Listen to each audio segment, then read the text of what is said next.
Hello, everyone. I am going to welcome Mr. Casey to the show. Hey, yo. How's it going? How are you? Just got off a wonderful conversation. I'm doing great. I kind of heard half of it. So I did. I forgot that you guys were going to be live at a certain time. I was kind of doing mommy things, but someone tagged me. So then when I looked, I was like, oh, I think I missed all the good stuff, to be honest, which I'm kind of grateful. But it's still going right now, by the way. I am still having this conversation with him on this screen. Oh, really? Yeah. I'm just correcting him is all. But anyways, I don't want to go into that because that's not the point of our show, right? Tony is doing fine, guys. She should probably be here soon. Brittany may not be able to join us because of the snow where she lives. Her husband is still stuck at work and they have 3 young children. So she may not be able to join us. So if she gets a chance, she will be able to join us. Suni should be here soon. And I'm not sure. I sent a few people links. I'm not sure if they can make it. So we're going to kind of get into it. So for now, you have me and Casey. Please don't forget to like and share this video. We are on YouTube. I see some of you guys on from YouTube. Thank you. And yes, setup is down, a little down for the count, but I'll try to keep up in the comments. Okay, thank you. Yeah, John Tisha's not feeling well. So we're going to kind of get into it. So I want to start today by playing. I'm going to share my screen with you guys. Give me a second. Let's hope I did this right. I need to maneuver my way through StreamYard. It's still not pretty, but I'm learning to stream my way through StreamYard. I'm working with it. All right, let's see if this is the one I want to share. Yes. Okay, let me get all these out. For some reason, unvarnished way. Any questions you have, that's how we'll handle them because we're letting science speak again. It takes a few seconds for it to expand. I think I got to share the audio. I'd like to update you on the aggressive steps we're taking to meet our goal of administering 100 million COVID-19 vaccine shots. Can you hear it or not? Within 100 days. Casey? And to ramp up the vaccine supply. Can I hear it? Yes. Okay, so I got it. Let me just start it over. This will be one of the most difficult operational challenges we've ever undertaken as a nation. I've said that before, but I must say it again.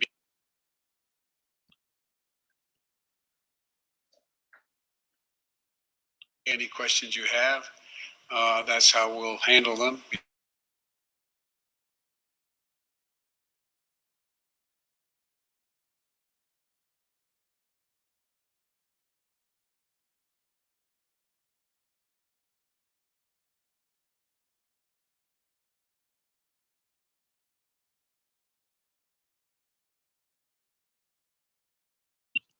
Give me 1 second, you guys. Sorry. I had wound up stop sharing the screen, but the audio is still playing. So give me a second. We're going to start with this just to kind of kick off the topics of today.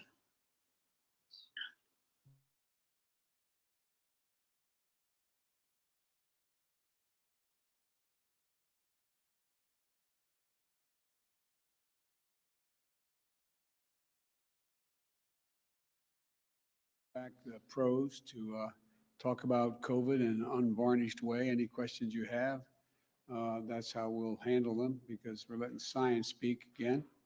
And so I'd like to update you on the aggressive steps we're taking to meet our goal of administering 100 million COVID-19 vaccine shots within 100 days and to ramp up the vaccine supply as fast as we can.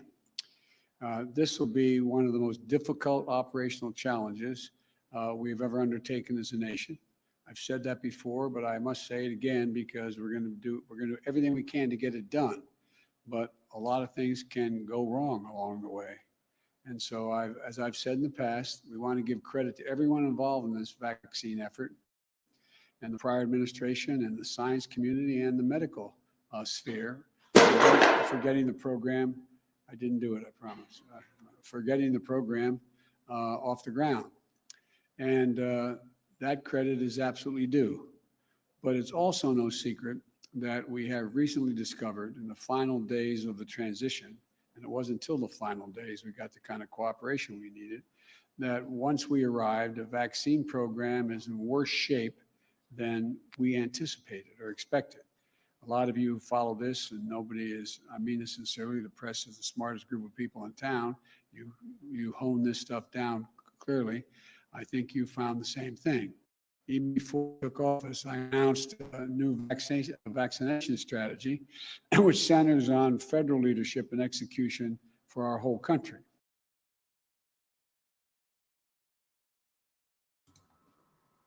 Oh, You know stupid ass. where vegetables come I'm from. sorry, While guys, the there's other an guys ad. import vegetables, So Big just bear Sweet with us. Farms There's vegetables an are ad. 100% grown on American soil. Look for 100% grown on American soil. Big Sweet Farms. Pick some today in the freezer aisle. And that's why I directed my COVID team to go work immediately on how we could step up the vaccination efforts and the vaccinations. I'm pleased to announce the first progress in that work today on day 7 of my presidency.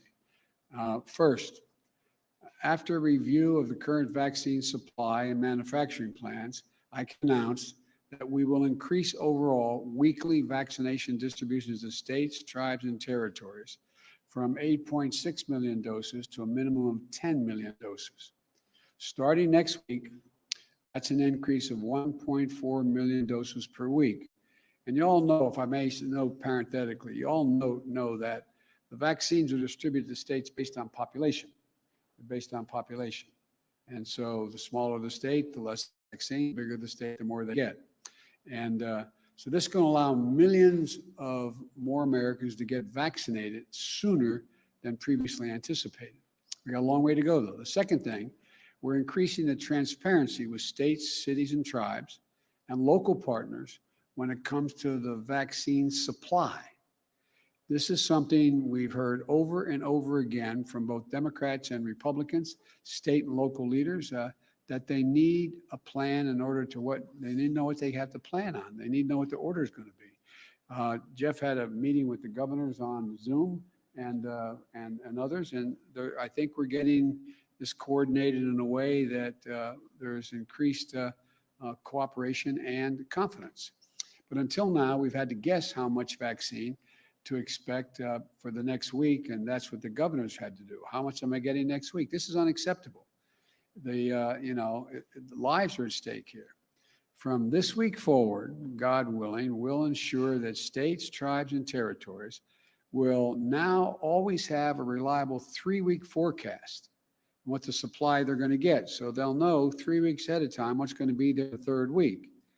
This is going to help make sure governors, mayors, and local leaders have greater certainty around supply so they can carry out their plans to vaccinate as many people as possible. So we will both increase the supply in the short term by more than 15%. States, local partners, more certainty about when deliveries will arrive. These 2 steps are going to help increase our prospects of hitting or exceeding, God willing, the ambitious goal of 100 million shots in 100 days. But I also want to be clear, 100 million shots in 100 days is not the end point. It's just the start. We're not stopping there. The end goal is to beat COVID-19. And the way we do that is to get more people vaccinated, which means we have to be ready after we hit the ground, after we hit the goal of 100 million shots in 100 days. Now that means fewer than 100 million people getting totally vaccinated. It means 100 shots. And it means somewhere between 60, maybe less, maybe more million people will have because it requires 2 shots in many cases, not always. So today I'm directing COVID-19 response coordinator Jeff Zients here to work with the Department of Health and Human Services to increase our total supply of vaccine for the American people. And we believe that we'll soon be able to confirm the purchase of an additional 100 million doses for each of the 2 FDA-authorized vaccines, Pfizer and Moderna. That's 100 million more doses of Pfizer and 100 million more doses of Moderna. 200 million more doses than the federal government had previously secured. Not in hand yet, but ordered. We expect these additional 200 million doses to be delivered this summer. And some of it will come as begin to come in early summer, but by the midsummer that this vaccine will be there. And that increases the total vaccine order in the United States by 50%, from 400 million order to 600 million. This is enough vaccine to fully vaccinate 300 Americans by end of the summer, the beginning of the fall. But we want to I want to repeat, it'll be enough to fully vaccinate 300 Americans to beat this pandemic, 300 million Americans. And this is an aggregate plan that doesn't leave anything on the table or anything to chance, as we've seen happen in the past year. I've said before, this is a wartime effort. When I say that, people ask, wartime? I say, yeah, more than 400,000 Americans have already died. I think it's 411 or 12 have died in 1 year of this pandemic. More than all the people who died all the Americans who died in World War II. This is a wartime undertaking. It's not hyperbole. And as such, I directed the team to be ready to exercise all the authorities I have under the Defense Production Act and expedite these vaccines. And we're using the Defense Production Act to launch full-scale wartime effort to address the supply shortages we inherited from the previous administration. We're going to be working across the government with private industry to ramp up production of vaccine, the protective equipment, the syringes, the needles, the gloves, the swabs, the mask. Everything is needed to protect, test, vaccinate, and take care of our people. Well, we've already identified suppliers, and we're working with them to move our plan forward. The biggest problem, I hope you're all asking me by the end of the summer, that you have too much vaccine left over. You have too much equipment left over. That's not my worry. I hope that becomes the problem, rather than we somehow find interruptions in supply or access. These aggressive steps to increase vaccine supply come on top of the steps we took last week to get more people vaccinated for free, to create more places for them to get vaccinated, and to mobilize more medical teams to get shots in people's arms. We've directed FEMA, the Federal Emergency Management Agency, to stand up the first federally supported community vaccination centers. And that work is underway. We're working to make vaccines available to thousands of local pharmacies beginning in early February. It's a couple weeks off. And that will enormously expand our reach. Last week, I also signed a declaration to immediately begin reimbursing states 100% for the uses of their National Guard to help the COVID relief effort, both getting people, getting the sites set up and even using some of their personnel to administer some of the vaccines. And I think it's something Democrats, Republicans, governors alike have called for. We're also expanding testing, which will help schools and businesses reopen safely and protect the most vulnerable. And we formalized the Health Equity Task Force to ensure that equity is at the core of everything we do in urban and rural communities alike, to make sure those people most significantly damaged have access. We have to change, we have to move in a direction for those communities that are hard to get to. But the brutal truth is, it's going to take months before we can get the majority of Americans vaccinated, months. In the next few months, masks, not vaccines, are the best defense against COVID-19. Experts say that wearing masks from now on just until April would save 50,000 lives who otherwise will pass away if we don't wear these masks. That's why I'm asking the American people to mask up for the first 100 days. I've issued executive orders requiring masks on federal property and interstate travel, trains and planes and buses. One congressman pointed out he used a very, colorful term to say, wearing a mask, I tell him to kiss my ear. I'm not going to wear a mask. Well, guess what? Not very American. The fact is, you want to be patriotic, you're going to protect people. And new COVID-19 variants we are instituting new measures to deal with these individuals flying into the United States from other countries. If you can hold a second, you've all heard about the strain, the British strain, the Brazilian strain, the South African strain, and they seem to be more transmittable more easily. So in addition to wearing masks, everyone flying to the United States from another country, we need to test before they get on the plane and self-quarantine when they arrive in America. I'm going to close with this. We now have a national strategy to beat COVID-19. It's comprehensive. It's based on science, not politics. It's based on truth, not denial. And it is detailed. It's going to require Congress to pass the American Rescue Plan to provide funding to administer the vaccines, to ramp up testing, to help schools and businesses reopen, and deliver immediate economic relief to Americans who are in badly need of it through no fault of their own. And our plan will take time. Progress from our plan will take time to measure, as people getting infected today don't show up in case counts for weeks, and those who perish from the disease die weeks after that exposure. All right. I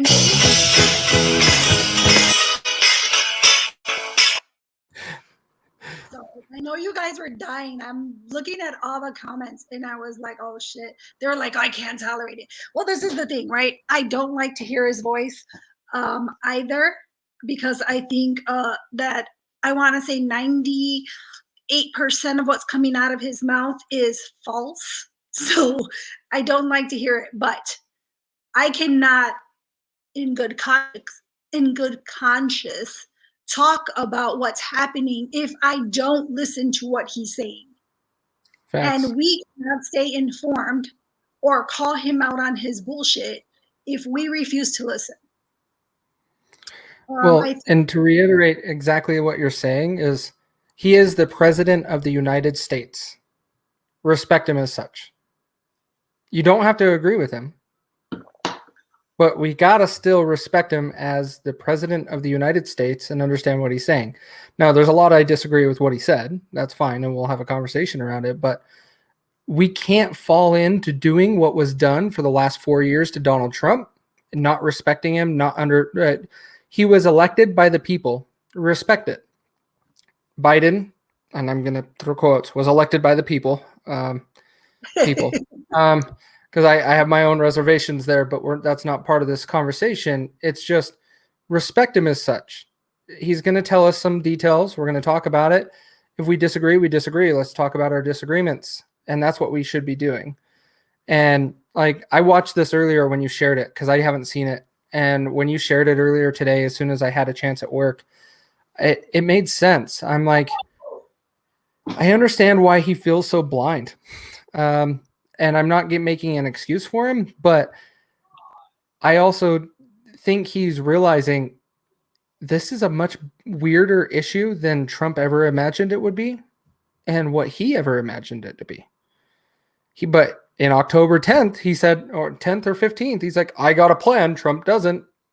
And he was trying to throw him under the bus. And yeah, he has a plan, but he has just admitted it's going to take just as long as Trump has had to even make some progress. Oh, and by the way, we're changing the test results now. Weirdly. So yeah, anyways.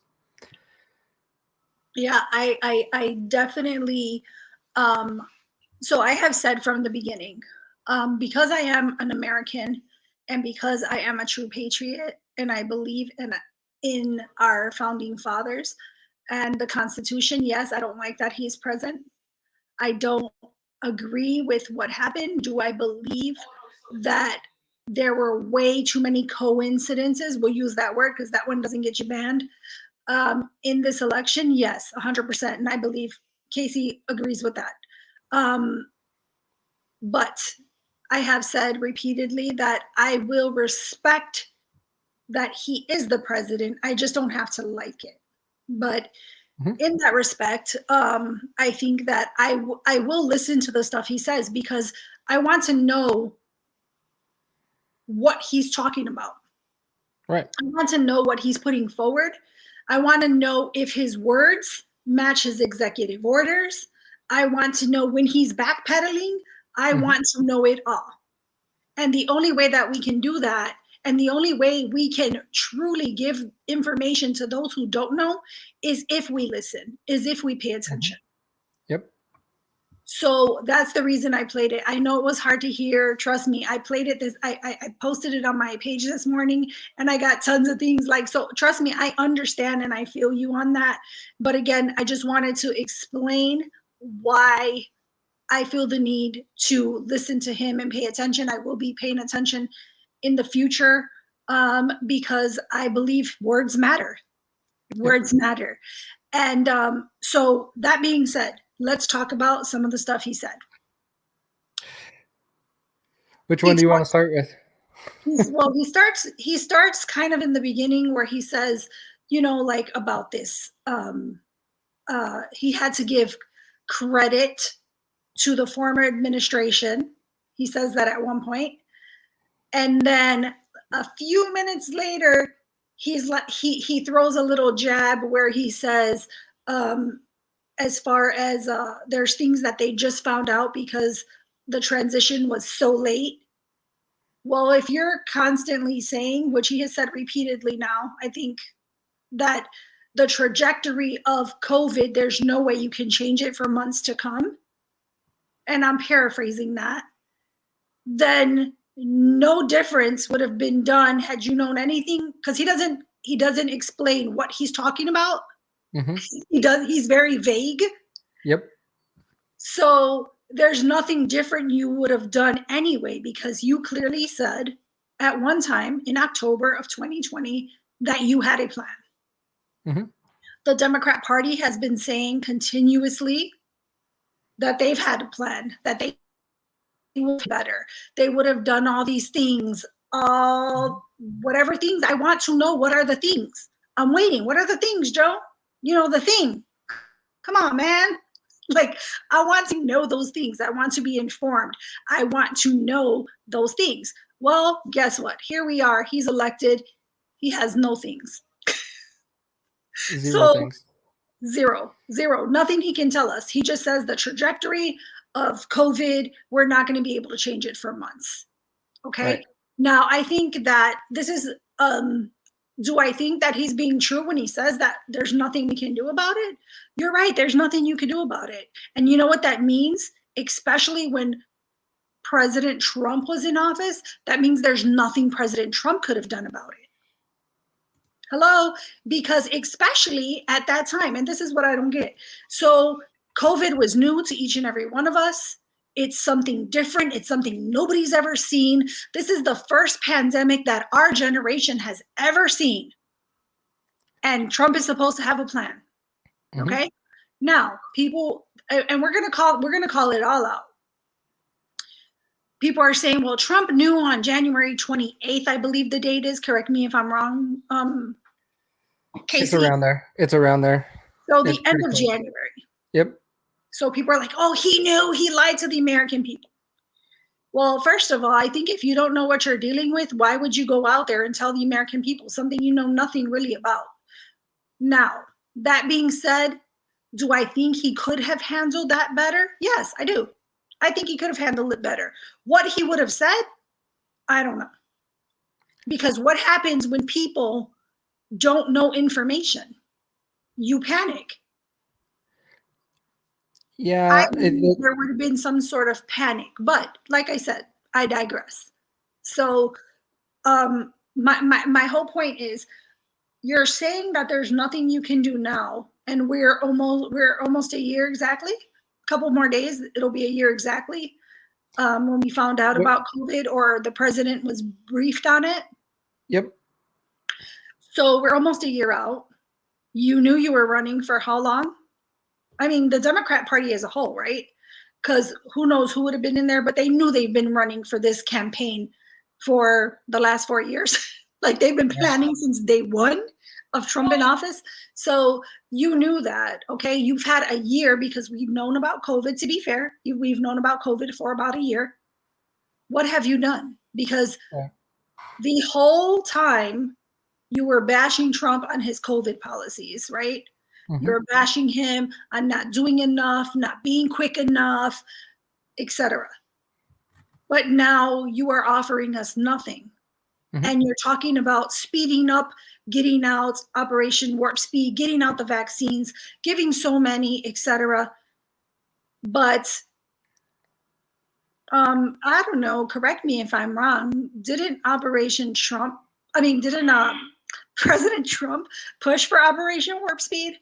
Yeah, that was his whole cabinet created that. No one else. That was like their baby, Mhm. correct? Yep. And just so that you guys know, Casey is a libertarian. Casey did not vote for Donald Trump. Nope. Okay. I just want people to know that, because people tend to think like, oh, you guys are biased. You're not giving the facts. First of all, I'm not a Republican, nor am I. I used to be a Democrat. No longer am I a Democrat. I will vote based on policy forever from this day forward.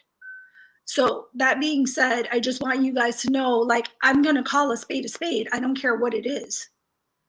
So my thing is you had all this, you had a year, and now we're here. You're saying you have a plan. There's no plan, obviously.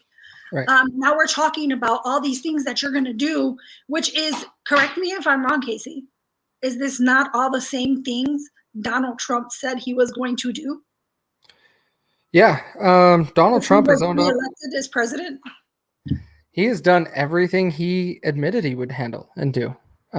Did he know he'd have to handle some major pandemic? No. But he's owned up and handled everything exactly how he said he would. And that's where he's earned a lot of respect of mine. I voted libertarian for a whole different reason, because me being in a smaller state like Utah, I have very minimal impact on the election. And so if I can help get another party to get 5% of the vote, then they can get some government funding in the next election. That is the whole reason why I do that. Now, I do have quite a few conservative views, but I fall somewhere in the middle in there. I hate associating with a party, but if I say libertarian, people get it. And so I just run with it, and that's fine. Well, my family, my husband had said to me I was a libertarian, and I'll be honest, I wasn't very into politics before last year, and I didn't even know what a libertarian is. But Most based don't. on views, like him and I would speak, and based on views, he's like, "You're a libertarian," Right. and I was like, "Oh, okay." And then it was funny, the other night, my daughter was listening, and she heard you say it, and she's 24. She's like, "Mom, ain't that what you are?" And I was like, "Yeah, I guess I am," but now I just use the word, I'm neutral. I'm just going to vote based on policies. Call me what you want.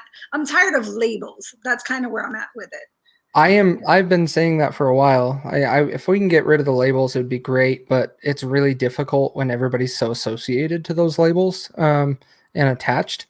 My big thing is that I'm looking at in this, if we can start voting for the right person for the job, screw what their party is. Vote the right person in for their job.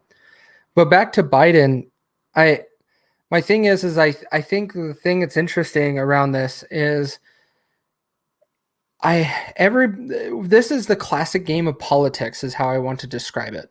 Exactly. He's played this game for 48 years. He knows what he can say to get people involved, and he can just say the right thing to get people going. And he learned, in my opinion, from one of the best, and that is Barack Obama, the most well-spoken individual.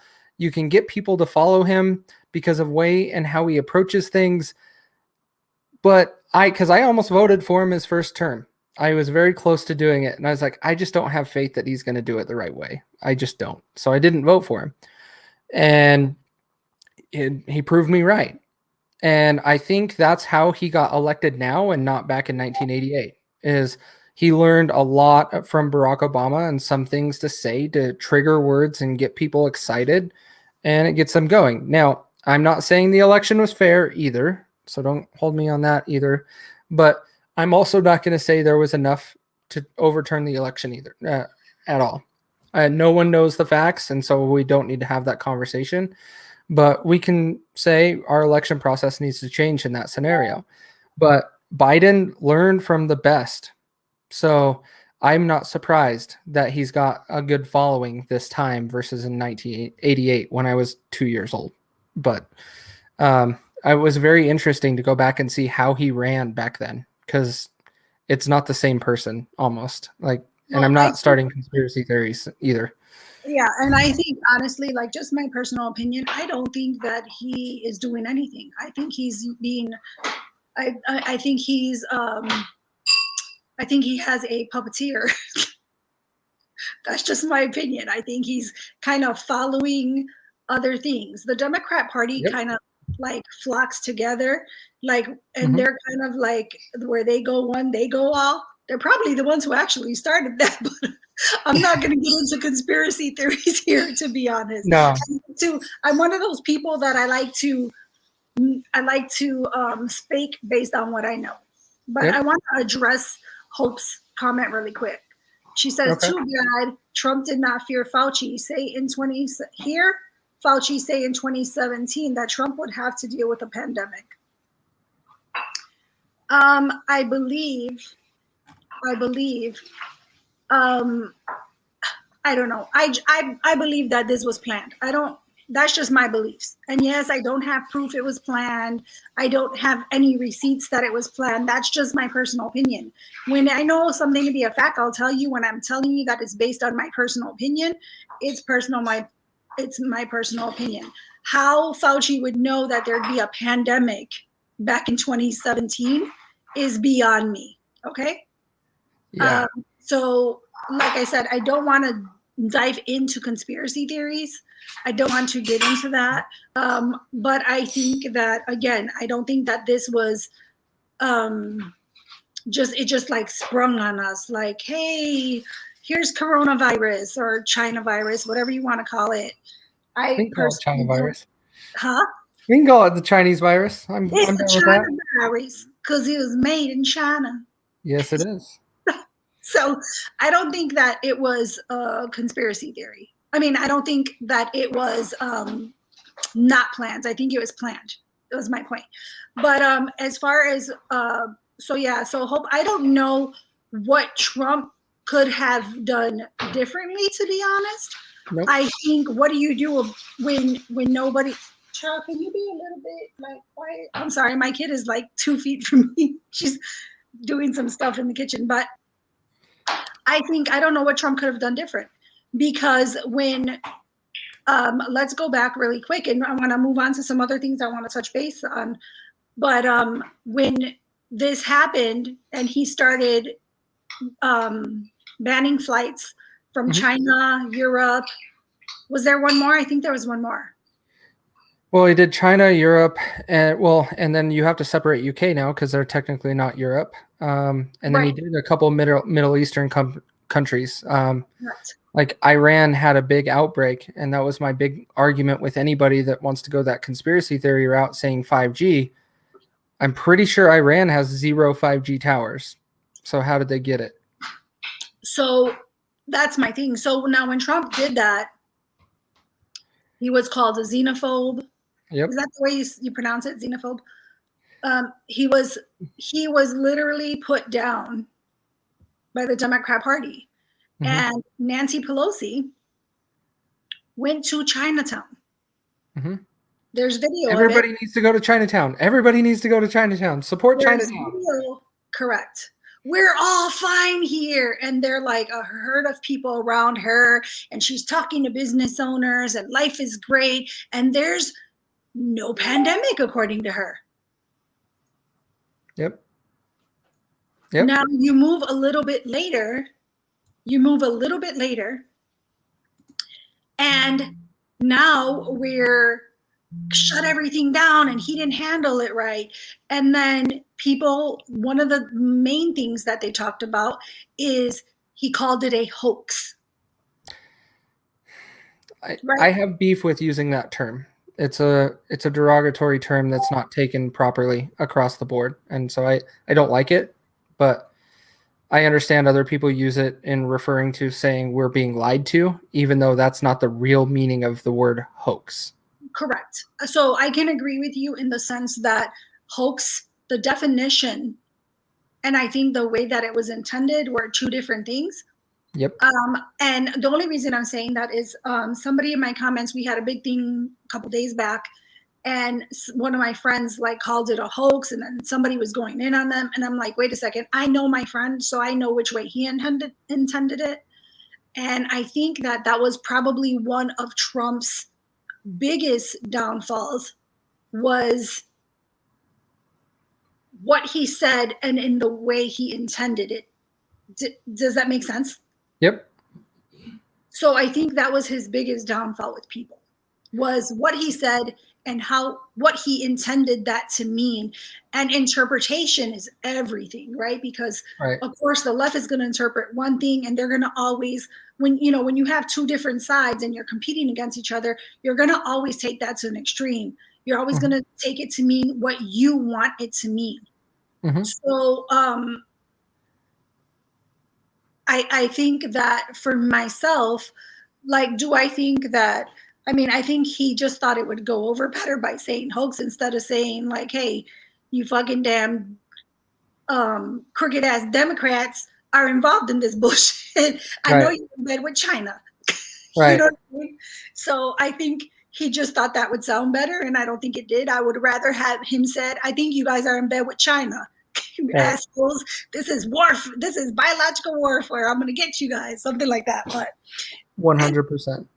yes. So let's move on, because we could talk about that shit all day.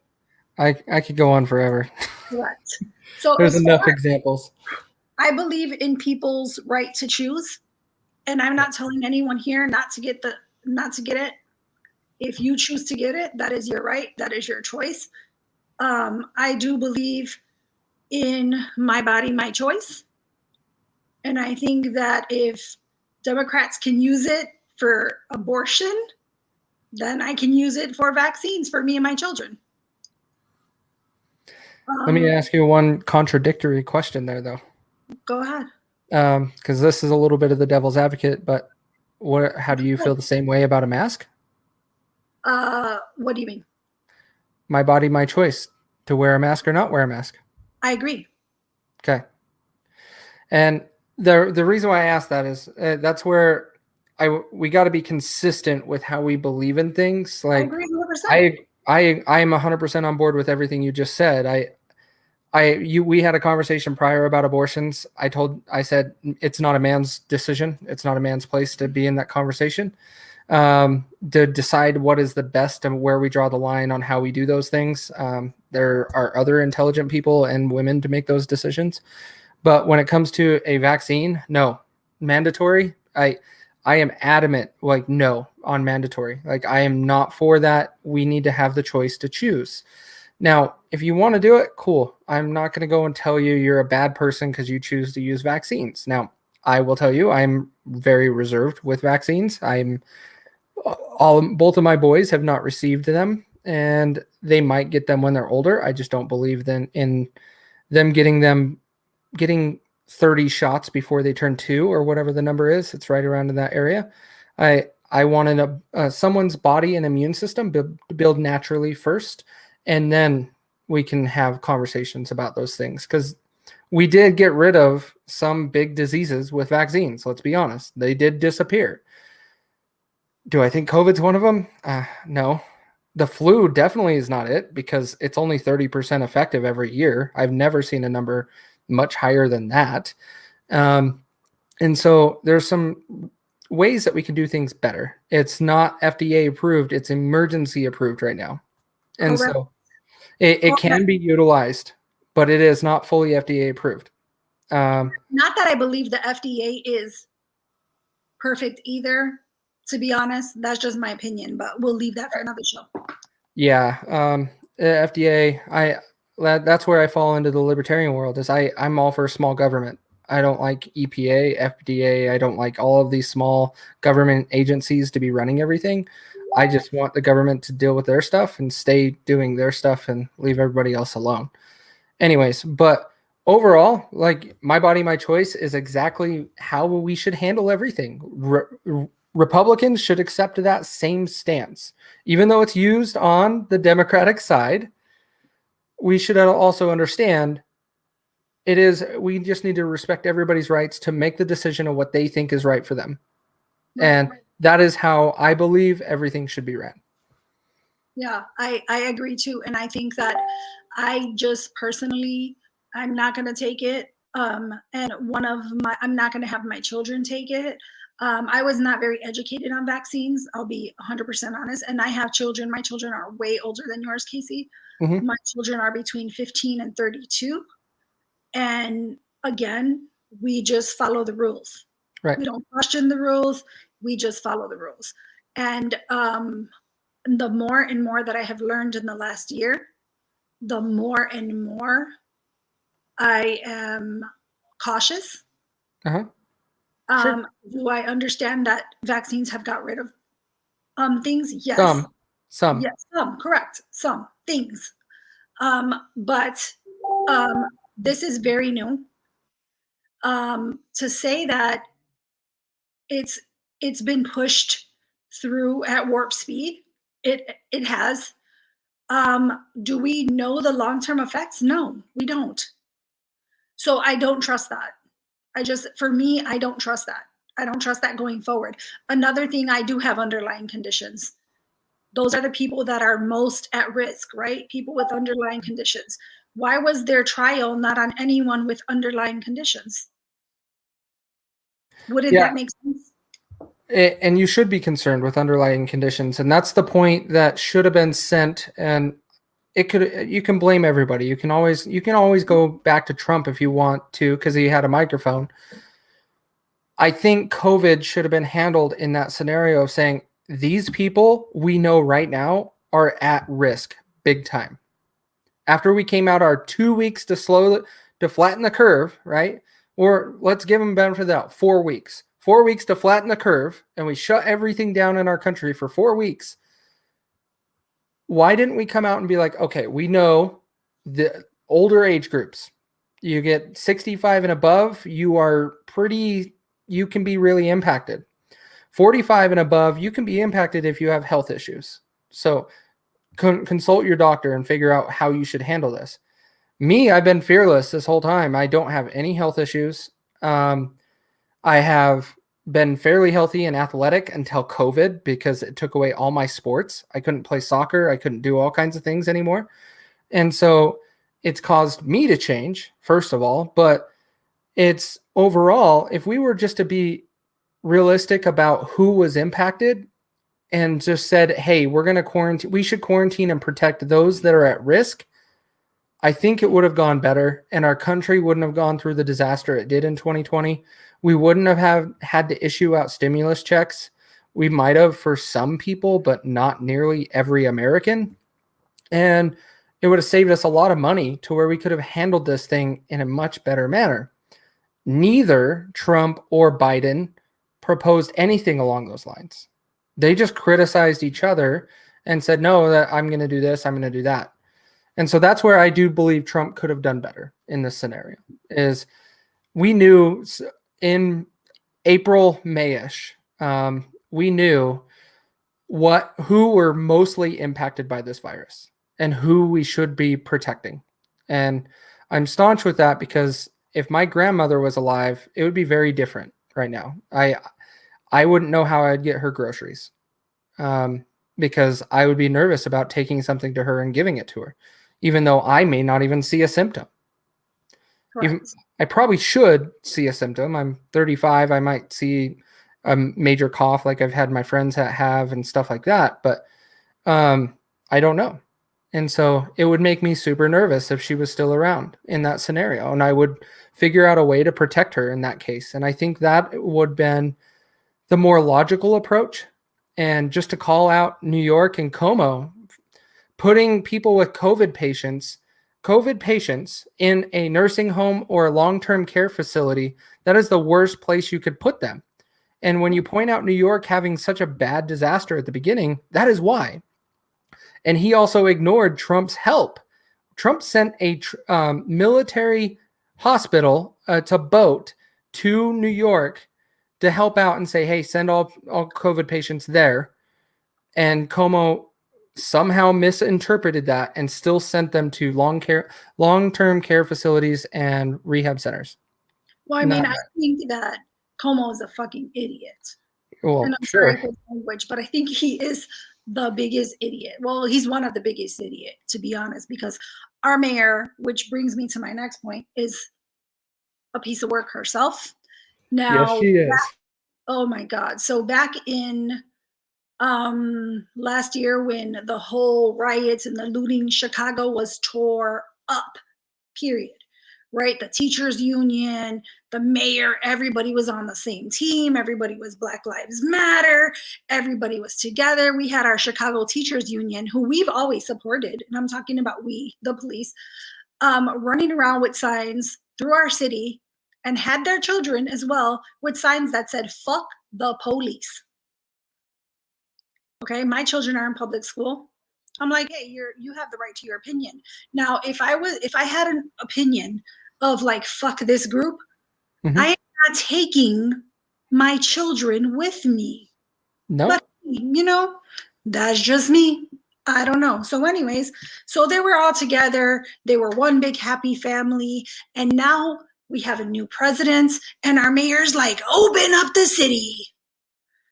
So Chicago just opened. Our restaurants can open and have people now. The children can go back to school, which I will say President Trump said last year they should go back to school at some point. Once he had a little more information and saw what the impact was on children, he's like, let's get them back to school. He also said, let's put A, B, C, D, E, F, G in place so that they are in a clean and safe environment and that the teachers are safe, that everyone is safe. Yep. Okay. So our mayor, first let me talk about our mayor. So she ordered them to go back to school. Teachers union is fighting it. So now I believe tomorrow or Thursday, I believe Thursday, they are supposed to go on strike again because they refuse to go back to work. Is that because they're saying it's dangerous? Correct. Okay. So I was listening to the Chicago Teachers Union. Now they're at war with the mayor, mind you. And just this summer, they were all happy over a campfire, singing "Kumbaya," and getting along. Now they're at war, and the mayor was like, "You go back to work, or I'm locking your asses out. No pay status." That's what she did, right? So now they're trying to come to some agreement. President Biden talked about children going back to school. I believe it was yesterday. So he talked about getting them back to school. He talked about how to return them in a safe and clean environment. And he gave the ABCs of how to do that. And when I tell you, I wish I had more time to look for when President Trump had his speech and when Biden has his speech. It is the same. It is just worded differently. Yep. It is the exact same. It is just worded differently. And I will tell you that when I listened to the teachers union meeting, there were back and forth about, oh, thank you, President Biden. He's listening to us. We finally have a president who listens to us. And I thought, wait a second, did he say something different than Trump said? Not a thing. And I swear to you, it was not a thing. He literally gave the same speech President Trump said in regards to school, just didn't use different words. Like, you can't make that up. No. So the president of our teachers union, he was on there and he had the same rhetoric. When I tell you, listening to this man was like listening to nails on a chalkboard. It was worse than listening to President Biden. It was horrible. Everything that came out of his mouth is a lie. I live here in Chicago. My kids are in public school. Okay. Now, next thing, they're claiming that it's all about the teachers, that it's all about safety. They care so much about our kids. When they went on strike, they got a 16.9% raise. What? 16.9%. No, I agree. Teachers was should be last year. paid more.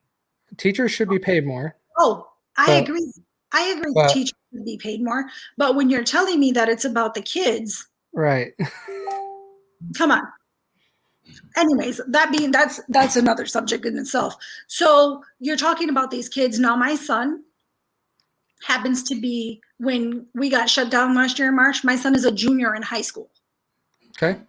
So in March of 2020, that's when my son is getting ready to do his ACTs, his SATs. They're gonna prep and have those tests that summer. We're also supposed to visit colleges so that my son can get a feel for each one.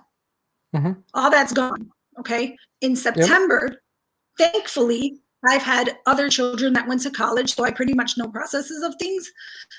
So in September, I start thinking, wait, like what's going on with your ACT and SAT? Because now October something, the second week of October, college applications open.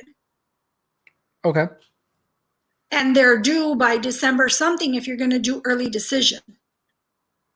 So I'm like, wait, but you have no ACT scores, you have no SAT scores. How are we going to do this? So I start doing some research. I reach out to a counselor at his school, which I feel like they're home learning, they're remote learning. You should be reaching out to senior parents. Mhm. So now I had to find a location for my son to take an SAT test. I had to find a location for him to take an ACT test. Now I had to do that on myself. Can you imagine the parents who've never had kids in college and don't know that process? Yep. How they would do that? Or parents who don't know English, what their barriers were?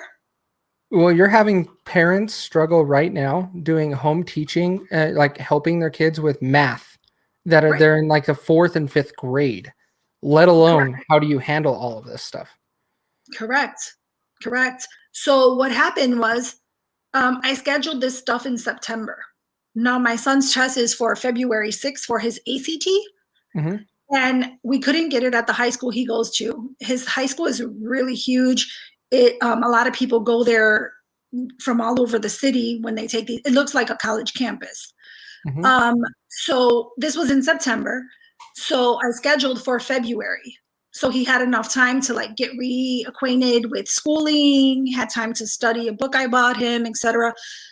I got a notice yesterday because of this strike and because the teachers refused to go back in. Mhm. Mind you, I was already at a different high school. They changed his site location to another state. What? To another state. So I have to take my son to Indiana, which is a neighboring state. Yeah. But the high school I have to take him is an hour and a half away from my home by car. The Okay. test is at 8 a.m. He has to be there by 7:30 a.m. Wow. And I'm thinking, how do they switch you to a whole new state? Imagine the parents who don't have a vehicle. So I had to go online and rent a hotel so I Right. can get in the night before because I want to make sure my son is there. But can you imagine the parents who can't do that? See, and that I So don't even understand the logistics of that and how that makes sense because all schools, I believe, I are ran by each individual state. So how do you go to another state and get those answers? And that's weird to me. Really It's- weird. and the thing is like when I look on the ACT website, it doesn't give you even a number to contact anybody. So I don't even know who to contact. That's a disaster. Like I Yeah. literally don't even know who to contact. So that's another thing when these teachers are talking about it's all about the kids, and I'm talking about just my state, but I'm like it's all about the kids. Is it really about the kids? Because none of you ain't giving shit about my kid. No one is. Oh, my sister's on. Hello. Yeah, nobody gives a shit about my son. Nobody has helped me do anything, literally. See, and that's where it's interesting, and it's awesome to hear this side of the conversation because here in Utah we don't have this problem. We we're still small enough state that there is some care. We're starting to turn into more of a California state, which I hate, but it's interesting in that perspective. And I should say Illinois at the same time, because Illinois is all just Chicago corrupting the whole state. It's not the whole state itself. And that's what's happening with Salt Lake City in the heart of Utah. But I don't think our education system would do that. Like say, hey, you got to go to Colorado or you got to go to Wyoming to go do this. We would figure out a safe way to do it in state that's logical for everyone. Last thing you want to do is tell someone they got to travel and then go take a test, especially at their age. They have not learned how to handle that stuff. Like you learn that later on in life when you're an adult. Like that's weird. Well, I'm thinking even putting that kind of burden on parents where I'd have to travel to another state, and it's not even like right over the border, like right over the border in Indiana. It's literally an hour and a half into Indiana. So that's a pretty long haul for us. And we have to be there at 7:30 in the morning. So like I said, my thing is when you're sitting here and I'm listening to them talk about this meeting and they're talking about, we care about the kids and we care about our safety. I'm like, right here, because I'm going through it because you fuckers don't want to get back to work. Police officers have to work every day. They don't have a choice. Doctors and nurses have to work every day. They don't have a choice. Yeah. Like washing your hands and wearing a mask, because if those are the things you truly believe prevent COVID, then you should be fine. Well, yes, exactly. If masks work and hand sanitizer works, then what's your worry, right? And so that's just, I just wanted to kind of add that and just talk a little bit about the issues that I'm having. So I'm sure other parents are having those issues. If you have a child that's like a junior or a senior and you're kind of going through that, because this junior year is a very important year for high school kids if they're looking forward to going to college. So if you guys are having that problem, I can relate. I am sorry that you are going through it. Trust me, it has been, it sounds like it. Let's welcome Chris. What up, Chris? I will say good evening for everybody. How you guys doing? I'm good. How are you? Good. I've been listening to you guys since you started, so I had to do a few things and decided I'd jump on. Cool. Welcome. Sounds like a plan. So we were talking about Biden. The next thing I want to talk about is Executive Order Central. So what I'm going to share with you guys, let me share the screen with you guys so you guys just know what I'm talking about. So if share screen, there's no audio on there, so I just need to share this and this. Let me switch back so I can see what you can see. Okay, perfect. I just wanted to make sure I was right. Yep. So this is the briefing room. This is whitehouse.gov. Anyone can find it. If you're looking for it, go to whitehouse.gov, scroll all the way to the bottom. There'll be little labels and it'll say briefing room. Click on that. So this is give you all the information of what's happening, what's in the know. So on here, here's an executive order on racial equality.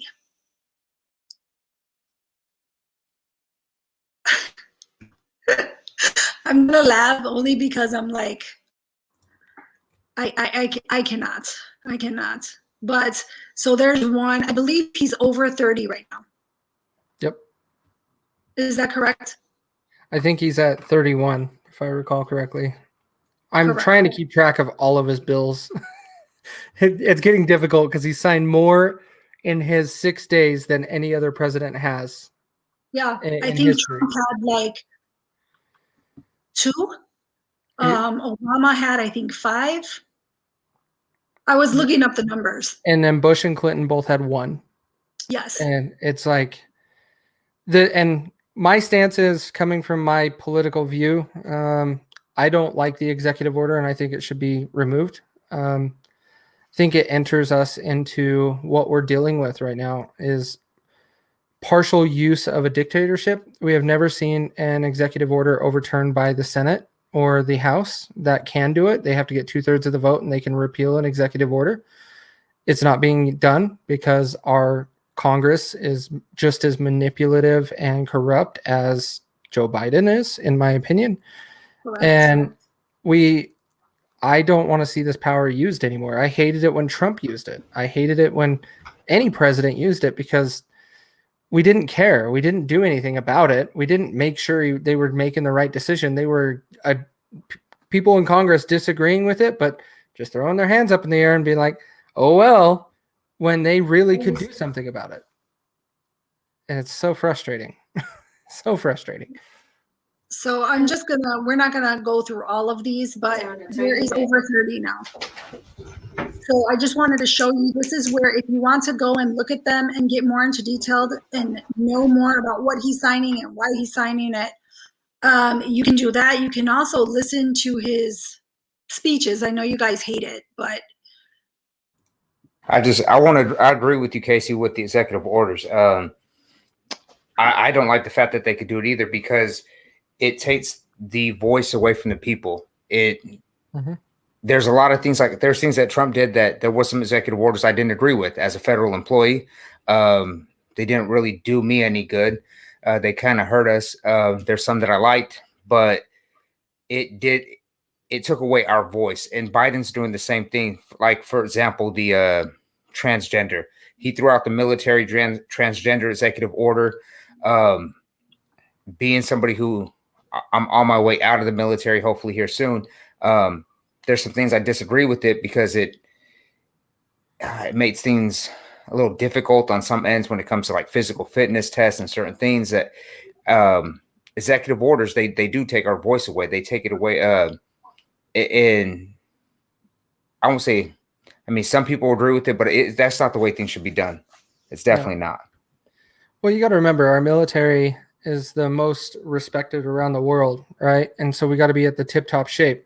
And that is where that stance was coming from, is even I would probably, if I wanted to, I will fight for my country, but I will not fight my government's wars. That's why I'm not in the military. And I will not fight my government's wars. I watched Bush do too much of that, and I was like, nope.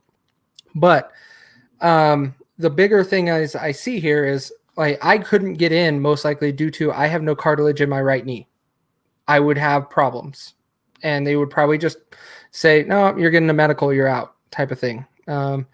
Most likely, I'm not saying for sure, but that's how they look at everybody's performance in the military, even though there are some of them that are overweight and you're like, you really made it? How did you do that? No, you're good. I've definitely seen much more. But so it's interesting. But the other part that I saw briefly coming up, like girls sports, we're ruining that too in the same regard, is I will never put a man against a woman in basketball or football or soccer. Like, it's not fair. You're comparing two different body types, size, physical attributes are just not the same. You can't do that fair. You can't. And we shouldn't just let that go and just be like, oh yeah, it's okay. No, if we need to talk about other sports leagues and start making a co-ed one that we can move things in, sure, let's figure it out. But don't ruin all of women's sports by just saying a man can self-identify as a woman and go and play in a women's league. It just won't make sense. I agree. And that, and that's, I think, one thing with him signing all these executive orders, I honestly feel like they were shotgunned out there. I mean, he obviously has been preparing for this because what did you say, over 30 now? I thought I seen 31.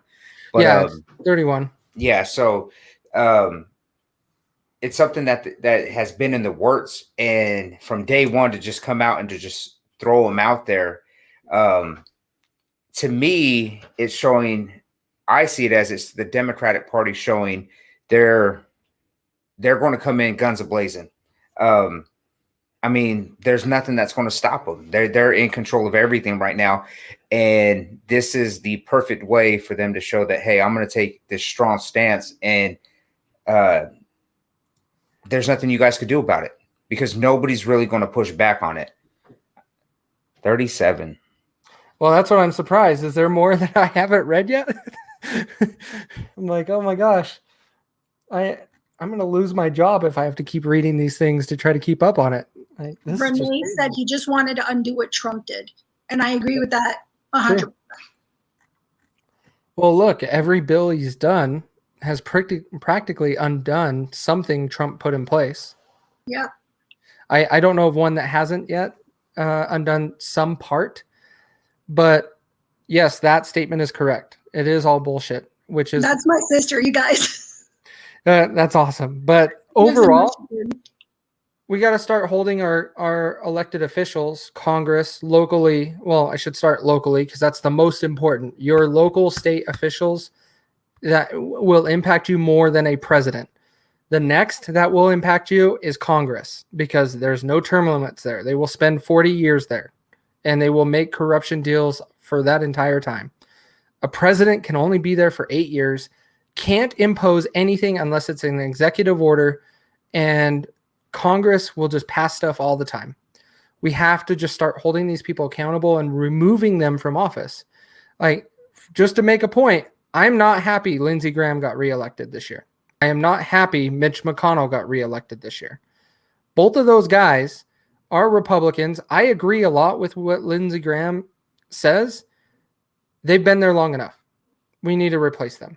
We need fresh people in there with a modern mindset that we're used to today, not someone that's used to technology and stuff back in 50 years ago. That's how we fix it, is we start replacing these people every election. 2022 is the first step. That's for you, Casey. Oh. Thanks, Renee. Don't get me started there. Hey, I was not a part of that show, you guys. So that's for Casey. and Casey, I think you brought up something good. You were talking about politicians that make a career out of it and that sit there. I think with all the stuff going on, and I've heard a lot thrown out with term limits, I think there should be everything should have a term limit, and you shouldn't be able to just continue to be in this one spot because it doesn't keep new things coming in. These people aren't, you're saying, they're not rolling with the time. And I know one thing that, like, I've learned in the military is when you're in every 2 to 3 years, depending on the situation, you'll see a change of command. You'll see new people come in and old people leave. And what it does is things don't get stale. It doesn't allow for somebody to really sit there and to get a hold of like a particular area and to really sink their claws into it, because by the time they do, they're up and they're moving out and a new person's coming in. Yeah, we might not like it and it might change the way we were doing business, but I understand it now, that especially that we're going through, seeing these politicians sitting here forever. It's not a bad thing. We do need fresh people coming in, just to keep the flow of America moving forward, because there are a lot of people like Nancy Pelosi. I'm in California, not a big fan of her. I think she really holds us back. And most of our Democratic politicians, but it's mostly the older ones, her, Feinstein, Waiters, whatever her name is. Yeah, they hold us back. They really do. And we need new people in there. And they're just, to me, they're taking up a spot. You're on point. So let me give you one warning about that I have around term limits that we got to be careful with how you choose them in time frame. Because I see a few in the chat, and it's interesting. If you were to do like 2 terms, that's 12 years for most Congress people. And that, in that sense, you're going to be in a tight spot, because I don't think you can replace people quick enough. But if you do 4 terms, that's 24 years. And that's also a long time to allow for corruption to happen. So that is why I also don't see that the term limits thing has been solved yet, because there's a weird situation there. Is how do we find the happy medium? I think it's somewhere in between 3 and 4 terms, honestly. One of the reasons I have that idea is one of the old representatives, a Republican from Utah, his name was Orrin Hatch. He ran back 18 years prior to him getting voted out and was replaced by, he retired. He was replaced by Mitt Romney. which is a horrible decision. I'll take Orrin Hatch over Mitt Romney any day. But Orrin Hatch, when he first was running for his seat, he said, "What do you call a politician that has been in office for 18 years? Someone that is at home."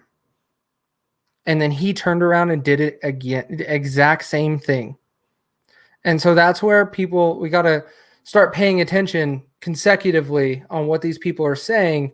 They're all lying to us and manipulating us to get in. And we got to hold them accountable. And Orrin Hatch made some good decisions, but definitely not in his last term. And that's where we should always fear. Someone in their last term doesn't care. They don't care. And you can see that in some presidencies too, when they had 2 terms. When they got to their second term, they know they're not going to be a president anymore. They still get their money every year because they were a former president, and they were fearless. They did a lot of stuff that they shouldn't have done. And that is where we have to start holding people accountable. Correct. I agree.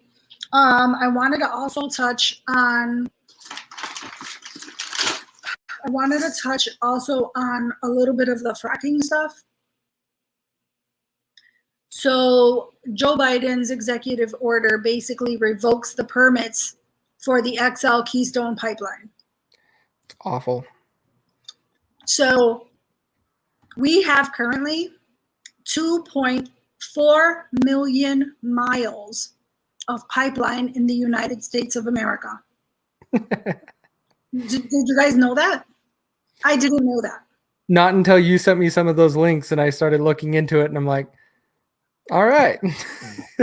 I don't know why everybody's complaining about this one, but okay, fine. Can you do me a favor? Can you pull some of those up? Yeah, I got the Can you screenshots show? immediately right here. So I could show them so I could reference what I'm talking about. Yeah, hang on. Let me find the 2.4 million one that you sent, because that one was eye-opening. Like, just to give an idea for the chart, here's the graph. Let me share the screen, and since I'm not having to worry about audio, let's see here. Select window or screen. Oh man, I don't know which screen. Hang on one Yes, sec. they did piss off Canada. Yeah, well, we really screwed Canada with this. That's what's unfortunate, is when we made this decision and we're like, yeah, we'll do it. It really messed up some things. But where did that go? I'm sorry, I'm looking at the drop-down list of which window I'm trying to share. No problem. Let me do this. This will probably just be faster if I do it, because it will stand out versus all of my browser tabs that I have open at the moment. But this graph, if you look at it for the amount of pipelines that we actually have across the country, actually, you know what? Let me just open this in another browser. That will solve this problem.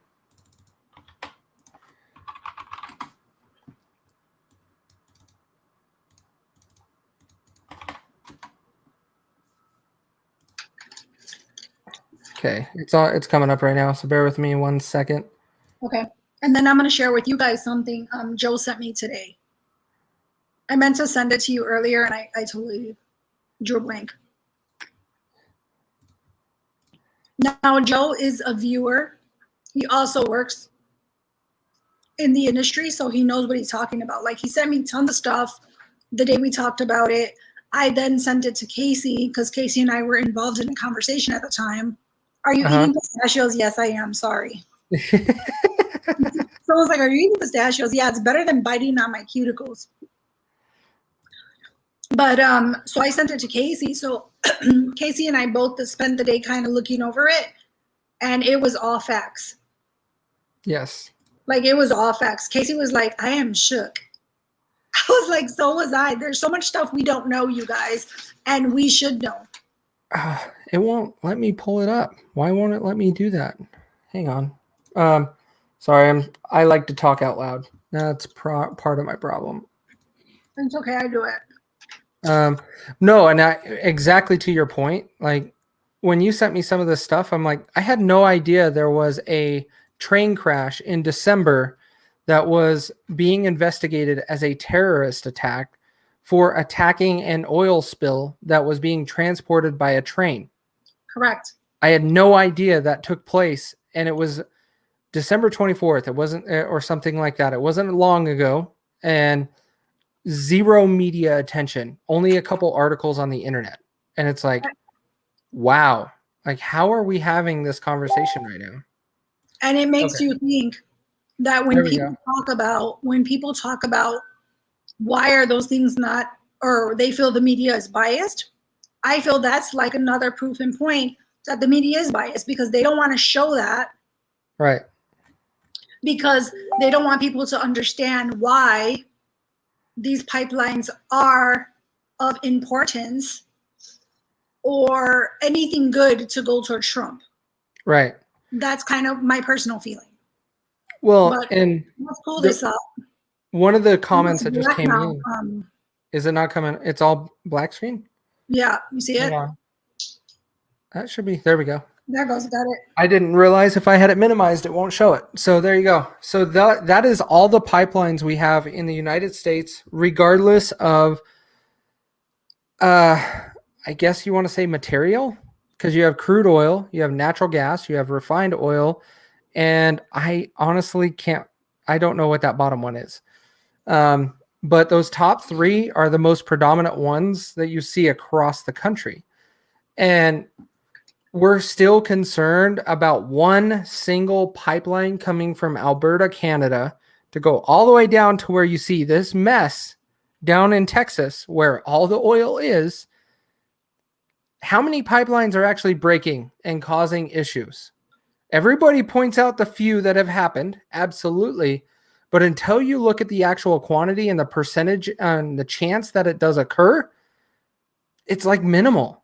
And It's not only that, but these also they're like the most top of the line pipelines. They have the most top of the line sensors.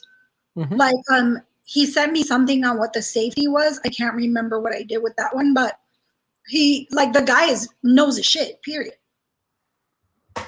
So when we talk about this pipeline, this is basically what we have. And the colors coordinate with, just follow the colors on the map of what you're seeing. When we're talking about the pipeline, there were unions that raised millions of dollars for Joe Biden. Mhm. Because Joe Biden said he would not get rid of fracking. Kamala said she would not get rid of fracking, even though prior to their campaign, they said they would repeatedly. They told you what they were going to do. It was on Joe Biden's campaign page. He would get rid of fracking.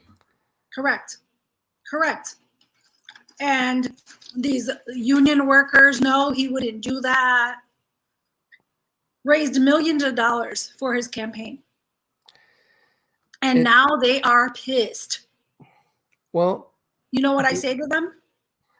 You play stupid games, you win stupid prizes. Well, this is the same thing like I said earlier. It's politics.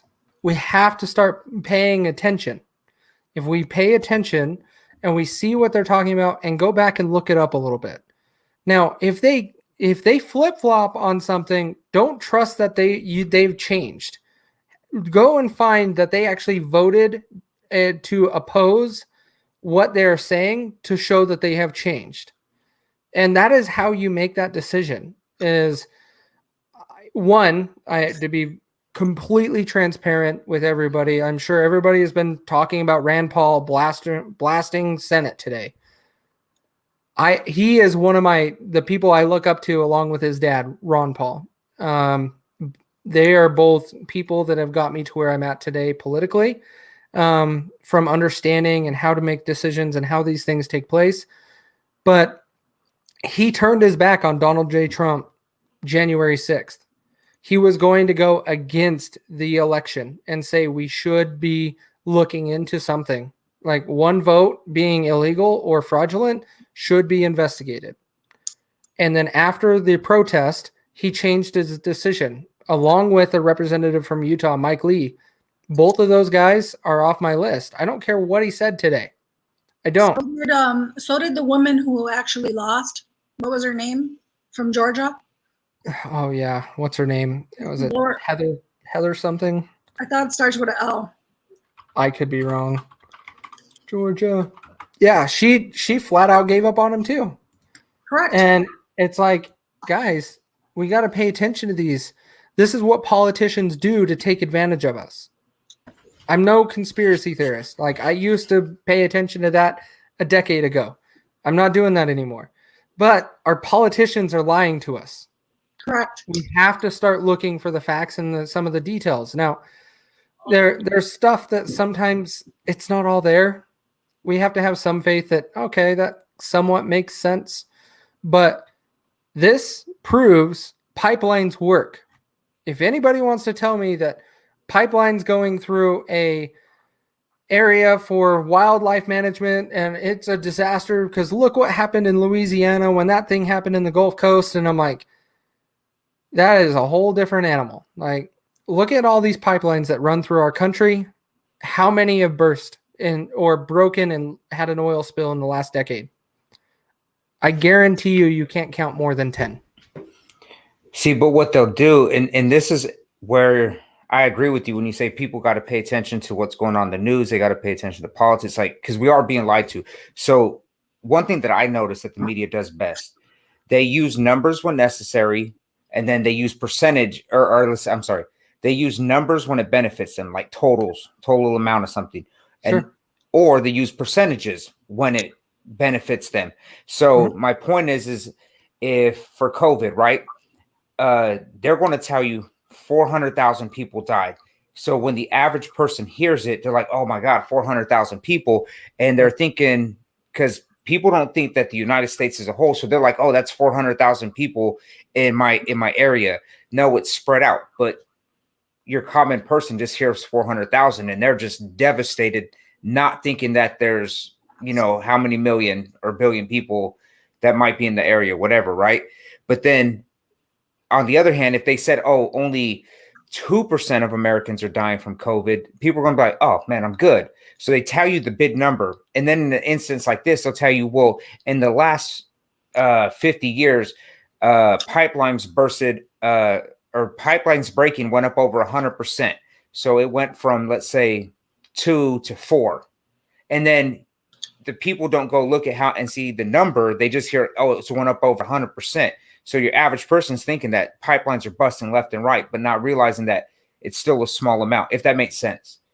Correct. No, that makes perfect sense. And yes, I'm a stats guy. So I love when we start talking about numbers. If we ever get into it, it's just like you can manipulate numbers to say whatever you want. You can make that story say whatever you want. And if you don't believe that, that happens every day in the big business world. Every day. Someone wants to do something within their organization and prove their worth, they can manipulate those charts and results to present their picture and what they want to do. And that happens in Congress and in our government. We have to start looking at things logically. It's hard because we don't get all the facts every time. But we talk, to your point, we talk to 400,000 deaths, but we don't talk about the 14 million that recovered. Exactly. And that's and this is where, like, when I have conversations with people and we're talking and I tell them, like, hey, you got to educate yourself. You have to, watch the news. You got to go beyond just what you're getting. And a big thing, like, if you're not good at math, you really want to understand what's going on in the United States, like, it's not too advanced math, but we're talking basic math. Learn your pluses, your times table, stuff like that, and then learn percentages. So this way, when somebody's telling you something, you could at least have an idea of, okay, what are they talking about? I'm not saying you got to get super into statistics and graphs and charts, but at least if somebody tells you that it's doubled, you understand that double is like 1 to 2, 2 to 4, not and you're not just being lied to all the time. And I think the media has become very good at that because they know most of the people that they're getting their message to, as we learn, like I believe a lot of people are low information voters, but I also believe a lot of people are not that educated outside of the public education, which here in California, I'll be the first one to tell you, it depending on where you live, is not the best. They teach you the bare minimum, and then they send you on your way. And we have a lot of dumb people running around doing dumb stuff, believing dumb things. Agreed. Correct. So the picture on the screen, I'm going to read it to you guys. So you have a little information. So it says Burlington Northern Santa Fe Railroad owns all of the rail lines in the U.S. that connect to Western Canada. And they haul 80% plus of the crude from Canada to the Midwest and Texas, or charge other short line railroads a fee to use their tracks. BNSF, which is just an abbreviation for the Burlington Northern Santa Fe Railroad, charges $30 per barrel to haul the oil, while the Keystone Pipeline would cost $10 per barrel by the state's department's own estimates. BNSF is owned by Berkshire Hathaway, whose chairman is Warren Buffett. In the last 2 election cycles, Buffett gave extensively to Democrats' causes and candidates. He also bundled and hosted numerous fundraisers for Obama. If anyone believes the Keystone Pipeline isn't being blocked by Obama on Buffer's behalf, I've got a bridge to sell you. Buffer could stand to lose $2 million plus a year if the pipeline is constructed. He makes the same amount every year that the pipeline is delayed. So that is also from Joe, who is like very into the pipeline. Like when I tell you the information that he sent us was awesome. It was very informative. We were able to look at it and hi, Crystal. We were able to look at it and see how much more we did not know. And I wish we had it the first night we talked about it. Yep. So when we tell you that things are done for a reason, it's because they are done for a reason. Joe is going to send me some more stuff. And as he sends it, I will share it with you guys so that you can have it. But this company, if you look them up, I believe you can go even on DuckDuckGo and look them up. Very interesting information. Stuff you should research for yourselves. We give you as much as we can, and you guys should really start looking into things because everything is in place for a reason. Yep. Okay, so everything is in place for a reason. Also, people were talking about like, oh, because of their lands, well, the New Mexico Native Americans are just as pissed as anybody else is. They say that their direct quote was, "This will decimate the New Mexico economy." And that's from an actual tribe there. There was also, what were they called? It was called like UTE tribe. I'm sorry, I don't know the exact name right now.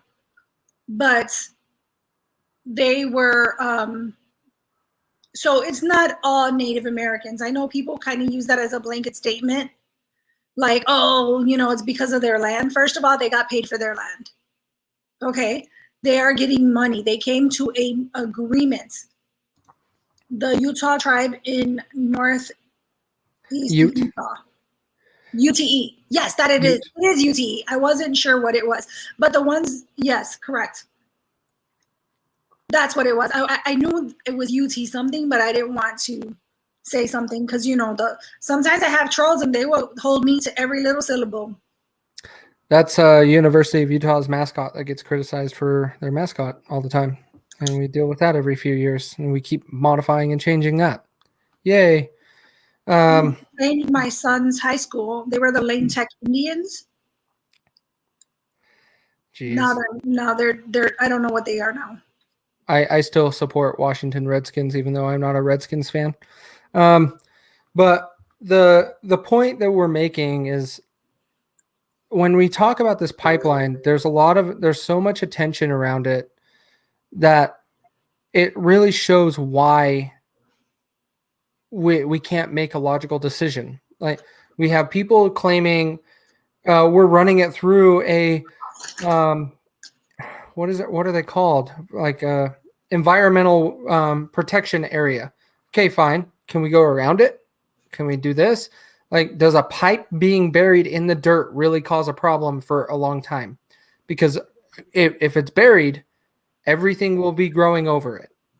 Like, and we'll come back within like 10 years at the most. Like, it will grow back.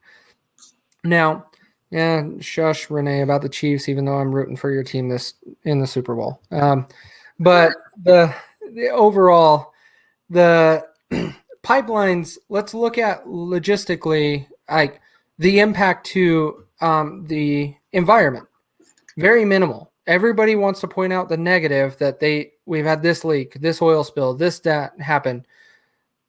But now that we have shown everybody on here, you can actually see how many exist. It's very few that have actually had a problem. Correct. And we got to look at those things logically. And that's where it comes back to what Chris was saying. Like, numbers are important. Let's figure out how many pipelines exist. How many have actually broken and had an oil spill? We should be looking at things from that perspective so we can form our own opinion. Don't take what we're saying. Go and research it. We'll give you some detail and some leads, sure. But if you take that detail and go and dive into it, you're going to start finding the politicians lie to us more than they tell us the truth. Correct. So I just wanted to point something. So we're talking about the fracking, right? So yep. I know at one point when I was watching the news, and this is why I watch, even if I disagree with CNN or MSNBC or whatever is on, I still watch both of them because they don't have the same audience. I almost say all of them are the same audience. They do reach out to different people. And I've noticed, I'm pretty sure Biden said he wasn't going to do fracking, but then if you turn on another channel, he said he was, or no, I'm sorry, it was the other way around. He first said he wasn't, and then he said he was. But then, like, I was looking up right now, like Forbes magazine came out and defending him and said, well, no, what he really meant was that he wasn't going to do any new fracking on federal land, and that only made up, what was it? I think 12% of the United States. The rest of it is privately owned. And that this is the favorite, and this is their key points. There was 4 of them, but the third one was my favorite one. The president does not even have the power to ban fracking. Well, he signed an executive order, so he obviously, he's kicking out all these other executive orders that I don't think he necessarily has the right to do, but somewhere in there, I think if he really wanted to push for it, he does, whether we like it or not, because he's doing things right now that some of us don't like. But like I said, that was my favorite one because he doesn't even have the power to ban fracking. So let me elaborate a little bit on why that is being said. He kind of doesn't, because there is not really a way for him to ban it because it's mostly approved by the states. But this is where politicians play games. They said ban fracking. No one asked the explicit question of Keystone Pipeline. We kept talking about the term fracking, but no one asked the question about Keystone Pipeline on what he would do with it. And so the first thing he did is shut down the Keystone Pipeline. Is he still holding up to his word? In the politician way, yes. I don't agree with it. That's morally irresponsible in my mind. You are manipulating people. You don't do that. Hey, so it's like and you know that's funny. So it's like they asked him, "Are you going to ban fracking?" And he says, "Yes, I'm going to ban fracking." And then to your point, it's like, well, you didn't ask how much. You didn't ask me how much I was going to ban. So are you going to ban it? I said yes. But if you would have asked me, "Hey, you're going to ban 50% of fracking," then I would have gave you like, "No, I'm going to ban 75%." So yes, you're right. They do play those type of games, and they never lie, but they're never really telling you the truth. Except for when it came to Trump. because Oh. they will interpret his words however they see fit. Well, no, he said hoax and they hold him to it.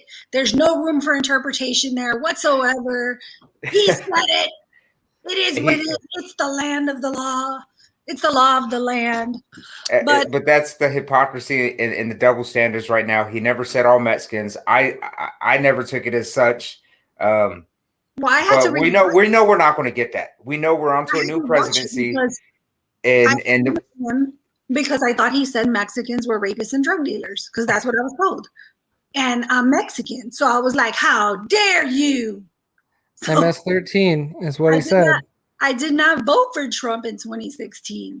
hey, and they keep saying MS-13. They're not Mexican, and that was the other thing. Like, stop lumping us all into the Well, same the thing category. was that he wasn't even just talking about Mexicans. He was people assumed it was Mexicans because he's talking about the Mexican border. Like, you do know that not only Mexicans come through the Mexican border. Yep. I'm like, hello? Just because Mexico's attached to America doesn't mean everything south of Mexico doesn't come through Mexico. Correct. Like the caravans, if that hasn't proven that to you, then I'm sorry, you must be pretty ignorant. I'm so glad you brought up the caravans. So someone had sent me a message, or someone said, like, so what happened to the caravans? Well, guess what? It's not because Joe Biden is keeping the caravans out. The president of Mexico is not letting them through. They're trying. Like Right. they're struggling with it because of they're being outnumbered. But he's doing something. It's Oh, not because of Biden. Right. People, like, they try to use that as a tool. Like, oh, I thought you Trump supporters said the caravans are going to be flushing through. First of all, they're there. Look up your information. They are there. The one who is trying to prevent them from doing it is the president of Mexico. Yeah. And I was shocked to read that from him. I was really shocked that day because we were told he's going to make a statement about it and all of that for like a whole day. And then all of a sudden it came out. I was waiting for him to be like, oh, Biden says it's okay. I'm just going to let everybody go through. Yeah. Because Trump was hard on him. Trump was super hard on him. And I appreciate that because that's the relationships we need to form with our bordering countries. Same with Canada. We got to have those type of relationships to protect both countries. Mexico's struggling with COVID at the moment. You don't want a whole bunch of people, 9,000 people, a caravan, to come marching through your country when you're still dealing with COVID. I'm not denying COVID doesn't exist. I don't think very many people do. There's some crazy people out there that says, oh, it's all hoax and it doesn't exist. No, it exists. People get sick with it, period. And countries struggle with it because you can overrun a hospital. And then the people that need help, you got to make a decision. Do I help this person or this person? That's what we don't want to deal with. Correct. But in Mexico, I was proud of him. I was proud he stepped up and he's like, no, we're going to do everything in our power to stop them. They are not coming through. And we're going to talk with our bordering countries also and see why this is okay. It's not okay.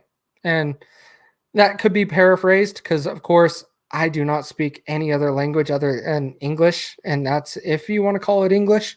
But I get it from other sources like Oscar. He's fantastic. Oscar De La Blue, I think is what his name is. Yeah. That's who I listen to. And he tells you exactly what's going on from Tijuana. And he tells you everything. Correct. And it's amazing. And that's who I'm listening to in that situation. And he is telling you, hey, they're doing this. They're planning to fake the COVID tests. And I 100% agree. And I even text one of my friends that is from Mexico, a city outside of Mexico City. And I said, hey, can you confirm this? And he pulled up some news sources and looked at them. And he's like, yeah, it seems like, yeah, that's the plan all along. And the thing is that Mexico, like all these other states, all these other countries, right, are giving real news. Yep. They're talking about it. They're talking about it. We are basically like a laughing stock. I mean, it's just ridiculous. But the only one who's not giving us the news here in America that we need is our media. It's unfortunately the American news. And It is. we all knew this. We all know this. There's not a single person that is going to be surprised that the American TV lies to you. Correct. So You you guys- got to look for other sources. Correct. And, you have to watch our shows because we're going to tell you the facts, or we're going to give you as much information as we have, as we find it, as it becomes available, because we believe in giving out the actual news and giving you both sides. If somebody does something wrong, we're going to call them on it. I'm not going to support, my moral compass does not change Nope. at all to Nope. benefit somebody I support. If you fuck up, I'm going to call you on it, because Facts. what's right is right and what's wrong is wrong. I don't have like gray areas in between. If I'm going to hold one party accountable for it, I'm going to hold the other party accountable for it. That's just the way it's going to be. But I also wanted to talk about something really quick, because I found out today that a lot of people don't know about it. I was shook, and I hope that you guys know what I'm talking about. So we were talking about fracking, and people were talking about like this new Green Deal that they want to do. Well, in 2019, February of 2019, AOC, I could hear her voice right now, like, makes the little hairs on my neck stand up. Talked about this new Green Deal, right? Also talked about it again, I believe November, it was right before election, November of 2020. Well, somebody today back and forth, they were in the comments and they were like, hey, like it's already helping, it's doing all these things. I'm like, wait, what? It hasn't even passed. Like, and if it was helping, it started in 2019 when she started talking about it. Your president was Trump, but I digress. So anyways, now I was talking about do you guys remember the Green Deal under Obama, Biden? Was it called the Green Deal? No. That's What was what it people called? referenced it as. It was Solyndra. Solyndra. Okay, I can recognize that. That's where I was like, I don't remember Green Deal. It was for the solar panels. Yes, like, and it was a major bust. If you don't realize that how much Major. money the government put into that system, and it just fell apart. Like, fell apart, and money just went to everybody's pockets, and it didn't go anywhere successful. Solyndra was a total bust. Well, the American people lost $500 million. $500 million. And this is the thing that I talk about whenever they start talking about these new deals, right? That was under Obama and Biden. $500 million to Solyndra, and then their company just is gone. Poof, it's gone. You're telling me you are the United States of America and they went bankrupt and all this bullshit. You're telling me that you can't hold nobody accountable for 500 hard-earned dollars of American people? You are the government. And within 36 months, they approved it, and $535 million disappeared in 36 months. Correct. He's absolutely. So my thing is when so every time I hear like Green Deal, I'm like, oh, Solyndra. Like that's what pops into my head, Solyndra. And I'm thinking, you know what the most funny thing is that people don't know about it. Why is it not talked about? Hey, I'm gonna be honest with you. I have no idea what you guys are talking about, and I usually have Serious? I don't. I really. And you know what? I usually am on top of it, and I have an idea, and I'm lost. I'm stumped. I've never heard. I really have never heard about it. Exactly. So here's why I know about it. Here in Utah, so in California, you're in a popular solar panel industry. And so here in Utah, we're one of the best places to have solar panels. And so it's promoted everywhere. And so we get a lot of media attention around it. Solyndra was never really here from my knowledge, but I was researching it and I was seeing where the money was going because that's actually a technology I want to get into, honestly, is solar panels and supercapacitors. But when I started researching this thing and I was looking at it and I'm like, wait a minute, where did it go? All of a sudden, this money's gone. As soon as I started looking into it, I was like, how do I get some of this money? And do I have to start a business or what? It's gone. The whole thing is gone. And it seems like it went to a few people's pockets and then disappeared within 3 years. Correct. And my Crazy. thing was, and the reason I brought it up is because, you know, people are talking about going away from fracking and having greener this, greener that, and all the money that entails.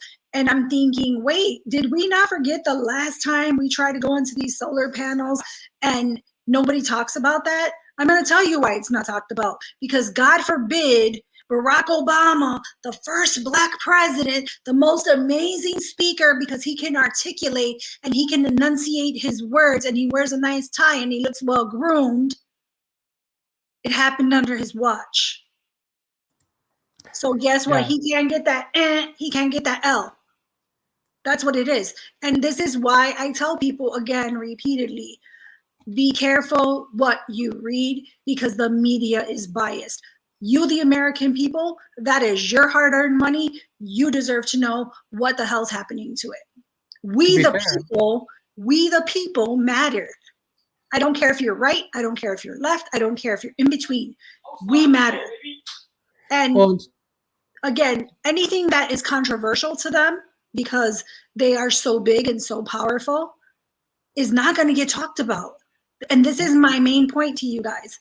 Again, and Chris is super intelligent. Like he reads a lot. He like looks into a lot of things. He had no idea about Solyndra. And we didn't practice this show before we came on and talk about it. No, and No. just keep pointing it out and rubbing it in. No. I'm not trying to point it out, but no. No, but you're right. I had no look, clue, and now I'm gonna have to go look. I didn't know about Solyndra. I had no clue. I voted for Barack Obama twice. Not once. He duped me twice. And I didn't know he about from it. your state? Oh, why you gotta say it like that? I told you, we don't tell you guys repeatedly Chicago has the most corrupt politicians since before Old Man Daley. I've How said you got this. Beetlejuice? Yeah, no, we got Beetlejuice. But No. so my point was not to rub it in, Chris. I didn't know about it. My husband, who is super, I would love to have him on the show because my husband is super educated in politics. He's been following it, I want to say, probably since Obama, second term. And when I tell you this man reads, this man listens to certain things all day long. At one point, when I was still a Democrat, I mean, I didn't talk to my husband when I found out he voted for Trump the first time for like 2 to 3 weeks. I'm not bullshitting. I did not speak to him. I was emotional. I was crying. I'm like, he's a pervert. He's a rapist. You have 4 daughters. It was ugly. But I digress. I'm sorry. I apologize to him. Hey, so I want to address something real quick so you could get that off the screen. Deborah, if you're still on, that is the type of ignorant stuff right there that we are trying to get over in this country. That if you want to get me going, you just did it. Let them all go into Cali and put a wall up around Cali. Get the hell out of here. So, because I'm going to assume you're saying that because they're all Hispanic, Latino, just let them come here to my state. Let's throw up a wall and block us off with the rest of Mexico. That is ignorance. That's why people have this perception of white people or certain types of people because of comments like that are being said. And now, if you didn't mean it like that, please throw something up in the comments and justify it, but and let me know. But to me, I take that serious. That's straight ignorance. So what are you going to do? You're going to cut California out of the United States? Because I'll tell you right now, I'll fight for that. I'm American. I mean, my grandparents, my great grandparents, they came from Mexico, but I'm American, and That's what we're trying to get rid of. And that's why when people say systemic racism and there's still racist people out there, it's because of shit like that. And I'll be the first one to tell you, I think it's rare. But can I give you a little bit of insight where that comes from, though? Go ahead. So I get your passion and I get where it's coming from. I 100% agree with you. But your state also welcomes a lot of that mentality of anybody to come into California, right? And that's where that mentality comes from. And I'm here in Utah, so I am not close to a border by any means. You got to go through Arizona, New Mexico, California to get to Nevada and then come to me. But I made similar jokes to that. I'll be honest with you. I've said similar things. I'm like, fine. If we want Cali exit, you want to be separating, cool. Let's cut you off. Let's do it. And it's not against you. It's the leadership of your state welcomes anybody from Mexico in, regardless of where they stand. And that's what I think is the problem. And I will tell you right now, Gavin Newsom. Oh, Suni. Sorry. You're good. So Gavin Newsom is on my radar, even though I can't impact what's going on in your state. I hate it. I hate what Gavin Newsom is doing to California. Me and you both. But that is where some of that comes from, that a little bit of ignorance. I don't disagree with you. It is some ignorance. But it is also what your leadership of your state welcomes. Like, you don't see that in Arizona. You don't see that in New Mexico. You don't see that in Texas. You see welcoming over the border to California only. And that's what's so interesting about it. And I get her joke. So I'm just trying to let you know, man, I get what you're saying, but also know in most other states, we make jokes like that because it's just your leadership of your state is so poor, very poor. And I hate it. I hate Gavin Newsom and I hate his aunt as much as I don't know if anybody knows this. Very many people know this. His aunt's Nancy Pelosi. And I hear you out, and I'll agree with you on that. And Deborah, I see you apologize. I'm just saying that the way I read that, it came off as ignorant. If you didn't mean that, it's all good. I'm not gonna take it personal. I hear what you're saying. I agree. Our politicians, yes, because they bring in anybody from over the border, whether it's Mexicans, Peruvians, yes, and they bring it in because we do want that Democrat vote to go up. They're trying to maintain control, and that's why somebody like myself, I'm really trying to push for people to walk away from the Democrat Party. And not saying they need to go to Republican, but we need to step away from both of it. Facts.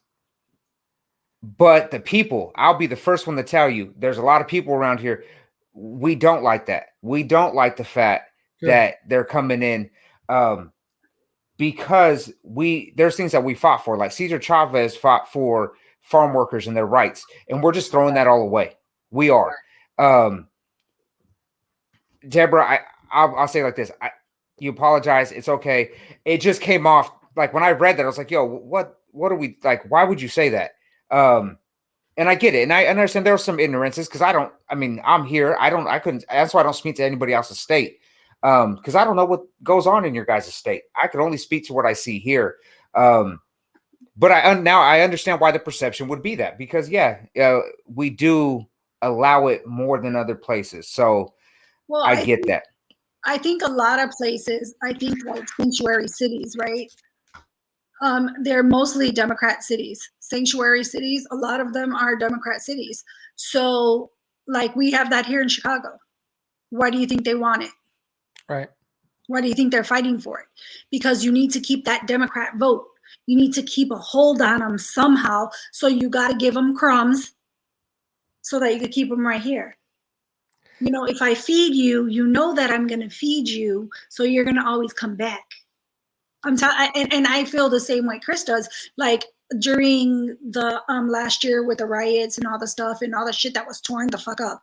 Like Chicago is beautiful. Our downtown is amazing. It is beautiful. Yep. It is so amazing.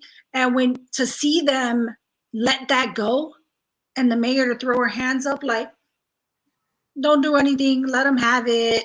You know, they're going to throw their tantrum. Well, your tantrum just cost the city billions of dollars in overtime, police overtime,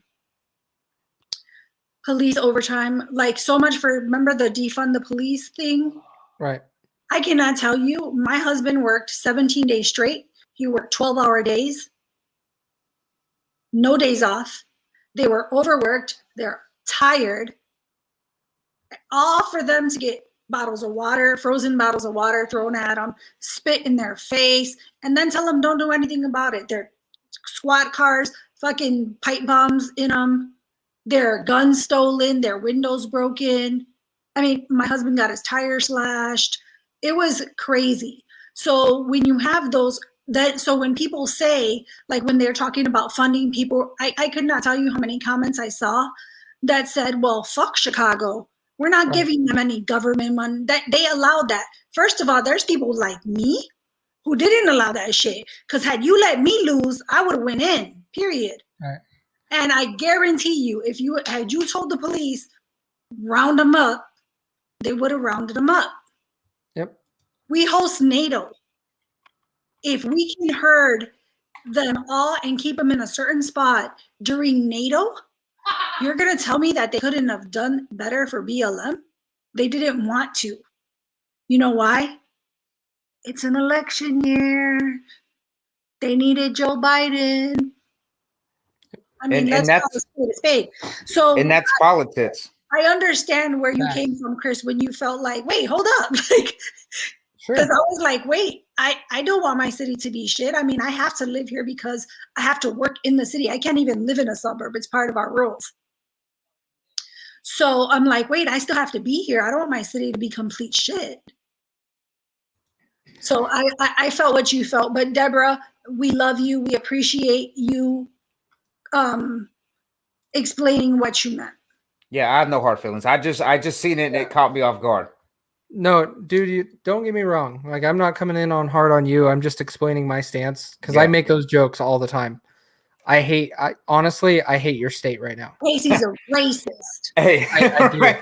hey, you know what? Like But I'm gonna, because I agree with you. And what sucks is because, like, I seen somebody else put in the comment about her brother working Caltrans and why not just move to Texas.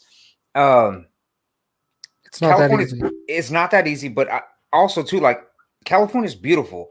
There's scenes like you could hit the beach and you could go to the snow and you could take little trips, you know, up north and see some mountains, and you got all this nice scenery. But I agree with you. I hate it some days just because of the politicians we have running it. They're ruining this state, and it should not be like this. And my goal is, because I'm that Hispanic Latino out there that knows that we're mostly conservative because of our upbringing, because of our religious beliefs, I'm trying to wake people up to get them to walk away from the Democratic Party and just vote. But if you're going to vote Democrat, use common sense. Like, actually vote for somebody that's going to do something for us. Stop voting for the same Nancy and all her nephews and nieces, because that's really, or Feinstein and all her nephews and all her nephews and nieces. Like, stop voting for the families. Let's start getting new people in there. Like, we make up the majority of California, the Hispanic Latino population. But yet we don't even represent ourselves. I mean, everybody else represents us, and that's what upsets me here. So I agree with you. I hate the state sometimes too, but I also love it. I agree with you. My sister was based in Travis Air Force Base for 2.5, 4 years, something like that. And I would go there every year because I enjoyed it. I enjoyed going over there, but I don't like the way your state's ran. And that's where some of those jokes come from. And so that's where I was just trying to let you know, man, like, hey, those jokes are coming across the country because what else do we do? Like, we can't do anything. We can try to embrace and support, but somehow these idiots keep getting reelected. Now, to be fair, everybody that's in California right now, there is a recall for Gavin Newsom right now.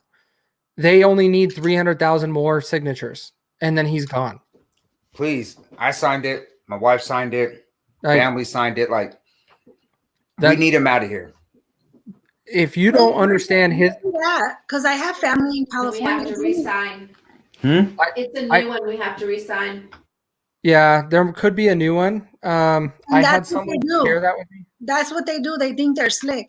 What they It's do is they okay. get all these people to petition and sign stuff, and then they change a couple of words so that that is void now. Is Just no keep good. going, and so keep spreading it.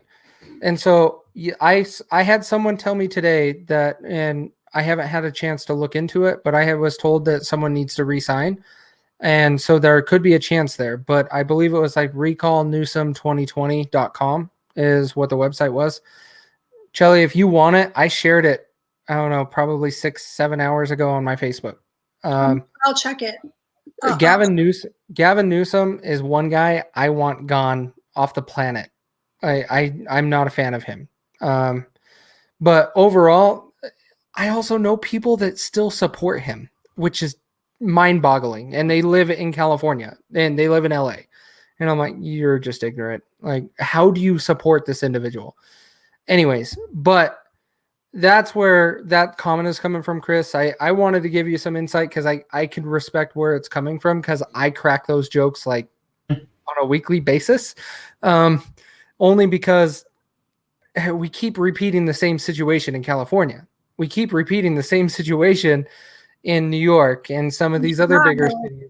Yeah. And what do? You can't do anything other than just make jokes about it and try to move on or try to educate.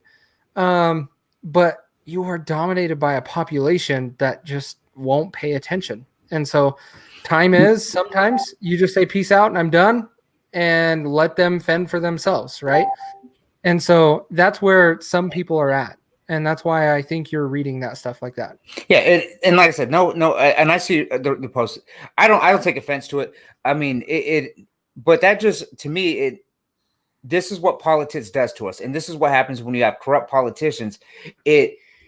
For as much as they say that it's one side or the other that's playing these games, and I know right now let's point the fingers at the Republicans, which I to me it's No. It doesn't help us. It doesn't benefit us. They call for unity. They're causing the divide by pointing the fingers at the other side, saying them. I think they all need to stop and be adults. But this is what happens in politics. And the thing with this, though, is that on the national level, when you have politicians on the news, and when you see on the news the things that are going on in California, I understand the perception. I also want to put it out there that not everybody thinks like that. Like, man, if you're illegal, I think you should. My family had to do it. My mother-in-law had to do it. You need to go get your paperwork and become a legal citizen and contribute to this economy. And I mean, I get it. It's just like the stereotypical Mexican dude. You always see him as the SA with the cholo with high socks and button-up T-shirt. It's what people are going to see because it's what the media shows us. And I know I don't have no hard feelings towards. I get you. You're good, man. I was just explaining my side. Yeah. Only because I don't want to see people argue or fight. And I understand your passion in it. Because if someone was to attack America in that sense and say similar stuff, I'd have that same reaction. But, I would too. But overall, when it comes to California, I've made those same jokes, buddy. That's where I'm like, I get what they're coming from, but don't go hard in on it because it's just joking around because we don't know what to do and we're outside of California. We can't change it. Hey, so, I know what we should have been doing, and Biden put a stop to it. Let's get back to the executive orders. We should have been building this wall. We should have been putting something back so people have to come in legally, and it's not just the Mexicans. And his executive order stopped it.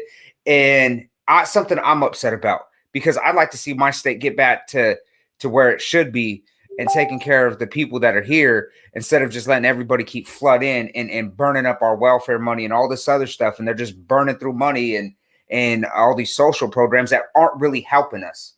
And we stopped it. They're just going to keep coming. People are going to keep coming in. And it's not, I say it's not just Mexicans, Peruvians, Salvadorians, Nicaraguans, whatever you want to call it. Yeah, everybody's coming. So that to me, that executive order was probably for me the worst one. I mean, next to the military, some stuff we did with the military. But what's up, Suni? Can't hear you. Still can't hear you.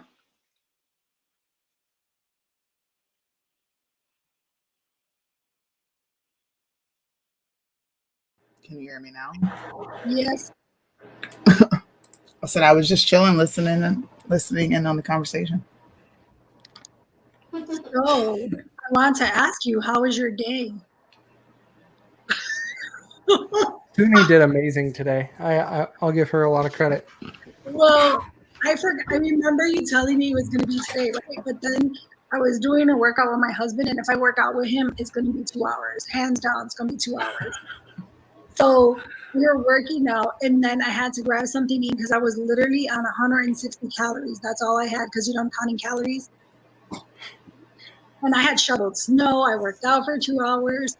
So I was like, let me grab something. And then I sat down to look through my Facebook, and I seen like people tagging me.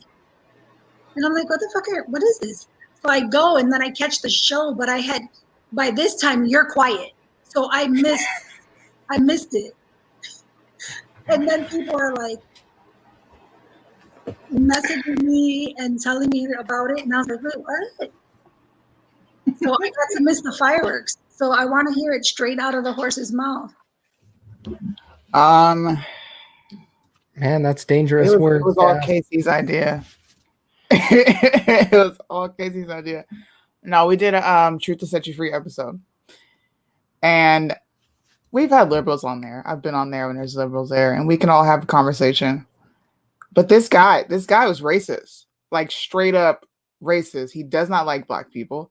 It pissed him off even more because I'm strong-willed. Okay? If you say something to me, I want you to explain it. He wouldn't answer any of my questions. Then it got to the point where he was like, I'm just going to talk over you. And I was like, all right, the first time I'm like, look, you're going to answer my question. You've come on the show. I'm asking you a direct question. You've acknowledged everybody else here but me. Ask him a question again. He completely diverts from it. Then he did something else that finally just like set me off. Okay. I didn't go all the way off, but I went off, and I'm like, what you won't do is sit here and disrespect me. That's what you won't do. I was there for that. I didn't see what led up to it, and I was like, oh, wait, let me raise the volume. He's just rude. I'm talking, and he's speaking over me. He's taking shots at Blake. Then he brought the whole racial aspect to it, and I'm just like, I'm telling you as a black woman, you're full of shit. I didn't say that. I said, I'm telling you that you're wrong, dude. Like, none of that is racist. And he just would not let it go. Well, it's a dog whistle. Well, what does that mean? How the fuck do you know Trump was even saying it to anybody? Like, how do you know that Trump pulled that from somewhere 60, 70, 80 years ago? How do you know that Trump said America first? Oh, this is racist, so we're going to use this. And what is racist about America first? He wouldn't answer questions, and he was pissing me off. That is the outside of Leland. That's probably my second time being that infuriated. Like I was mad. I wanted to reach through the screen and punch this dude. That's how mad I was. I could tell. I turned my camera off. I knew it. I said, oh, that's it. She's out. Boop. Once the screen goes black, she's done. I was like, yo, I mean, at the end, I told him about himself. I'm like, you didn't come here to talk. You came here to flex whatever little muscle you thought you had. He really felt like he came on there and wrecked us as far as conversation and how we were talking and information. He didn't do shit. He did nothing. He was a condescending jerk. And that is a racist. If you want to know what a racist is, and I have no problem saying it, that man is racist. He got pissed off every time I spoke or said anything. Maybe he don't like women. He's a beta. No, I'm just kidding. I don't know him, so I'm just talking shit. No, I do. I'm He's a piece of shit, bro. I'll keep it a band. That's how I feel right now. It's a piece of shit. When I came on, I heard you like say something to him, and then you asked something, and then he said something, but then he's like, well, what do you think, Jay? And I was like, that pissed me off. That's what it was. He just like tagged Jay in, and I was like, Suni, tag me in. No. But I addressed him. I was like, you won't do that. You're not going to discredit what the fuck I said and then go ask somebody else. Have you been outside the U.S.? No. So why are you talking? You know what I'm gonna do after this live? I'm gonna go watch it. Go watch it. But Suni, all credit to you. You did well. And that's part of what we need to do is just have those conversations. I know it's tough. Like I was just trying to keep things cool. And yeah, I got him on that show. Like I'll take all the credit, all that. But the thing is, I think it was productive. Whether some people do or not, it was productive. I know Suni's just like, I'm ready to go boxing. That's what I'm ready to go do. That would have been productive. Hey, But- Suni was like, I got my Vaseline and sneakers, square up. Oh. He So was so disrespectful. That's what it was. I don't like disrespectful people. Like, I And don't you're want that. disrespectful on purpose. That makes me want to like make your fucking teeth click that much more. I was Make just, your teeth click. I was Yeah. just gonna say what Pauletta said. I'm like, had Cash been there, ooh, oh, he would have been nuts. Cash would have went in. Suni, did you see my last message I sent? My ending of the Hmm. conversation with him. Okay. I'll have to check it Well, out. He said some other things, and I was like, "Oh hell no, this is done." Like so feel free go and read it. But Casey I'm not. we got on at 10:30. Yes. Casey and I. And when I got on with Casey, I was kind of, we were like joking a little bit. And Casey was like, I'm still having this conversation right now. And I'm like, what? The fuck? He's like, Well, still having Suni this has conversation. Suni has every screenshot of message I sent and every message I received. Only because I wanted to make sure it was clear. Like, we don't do that stuff. We were not there to fight. And it was still picked at as we went there with an agenda. And no, we did not go there with an agenda. And That's what people say when they feel backed into a wall, right? Like, Right. we're here to have a conversation. Like when he started talking about numbers, and I was like, numbers are manipulated yep. to fit a certain criteria. Well, I see Suni laughing. Like, This man is a liar. So not only is he a beta, he's a liar. When Wait show me this. Look, screenshot it. Where did I say shut the fuck up? I wasn't even in the comments. no. Told him to shut the fuck up. Is he talking put- about the private chat? No, he didn't explicitly say, and that's where I went off. I was like, oh hell no. Like, we are not doing this. I will go pull that chat right now. Like, you don't tell me bullshit and try to tell me Suni said something she didn't say. And then he's like, oh, but it was in a prior message and I'm in a prior conversation. And I'm like, no, we're not doing this, dude. Like, we're not doing this. Well, this is done. Because I'm not allowing someone to disrespect Suni in that scenario, because I know she didn't say that, and I know she wouldn't say that. And she was getting close tonight. I know that, but she did well. And overall, it was a good conversation. It was productive. It kind of shown what a lot of us deal with, and why some of us have a short fuse. Like, I'll be honest, I don't really have a short fuse because I don't have a lot of people attack me very much. When I first got into this, yeah, I did, because I just went in full bore, and I learned I got to be open-minded. And that's how I explained it to him. And then he still disregarded me. He's just telling me I don't know what I'm talking about. And I'm like, whatever, dude. I'm done with you. I gave you books to read. I gave you facts. I gave you some feedback. And you're still telling me I'm wrong. I'm done with you. Like, I don't know how else to help you. I tried. And so that's where it ended. But overall, it was good. When you hear his arguments, bro, it makes you want to slap him even more. Jelly Like up. when this bitch is like, I don't trust the federal government, but I trust the state government. I was like, what the fuck? Oh my. What? And then he's like, oh yeah, I trust the Mueller report. And we're like, wait a minute. You just said the opposite by you trusting that report. Like, anyways, I don't want to sit on here and bash anybody, but it's also late for me. I know it's late for some of you guys, but I need to sign off. But again, Suni, you did amazing. Thank you. Dang. Thank Chris, you for joining great me. conversation. And Shelly, great Same. conversation. Good conversation tonight. Hey, and I'm following Casey out. I got to get up. I got to get to work early in the morning. So it's getting kind of late for me too. Thank you. But I appreciate you. Tell John Tisha I hope she feels better, and happy belated birthday to her. hey, Shelly said she hopes you feel better and happy belated birthday. She ain't listening to me. I will see you guys. Thank you. You're welcome. Hey, but we should be back up. I got everything up and running. The studio's up. So in the future, when you shoot us those links, it should be easier for us to get on, I right? said thank you. Oh, she said thank you. I heard her. I heard her. So yeah, hey, you guys have a good night. Casey, likewise, it was a great conversation. Shelly, thank you for the invite, like always. And Always, you know- Suni, You're in John Tisha's home too. you came on way too late. No, Hey, I'll see you guys later. All right. Chris, See you guys. Suni, here I got No. something for you. I'm trying to find my fucking charger. This was Suni today, you guys. This was Suni. Let me share my screen.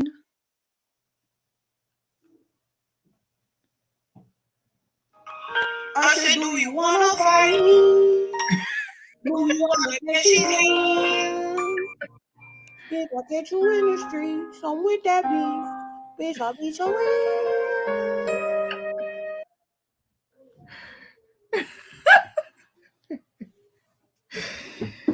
Yeah, I wanted to fight. That I was wanted to Suni. fight. I swear to God, whenever people trigger me, that song, wait, did I stop it? It's still playing there though. Whenever someone pisses me off to that point, that's me. I swear to God, that's me. Like, do you want to make me? Straight up.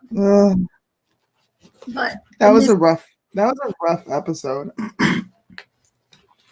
It's probably the hardest time I've had doing a show because I wanted to go off and I knew I couldn't because I would have ruined the show. well, I saw you like toward when I jumped on. I saw you were really quiet, and then at some point you came back, and then you're like, "Well," because when they were like, I saw the comments. People were like, "Let Suni talk." I'm like, "Who ain't letting Suni talk?" But Anthony, he don't be.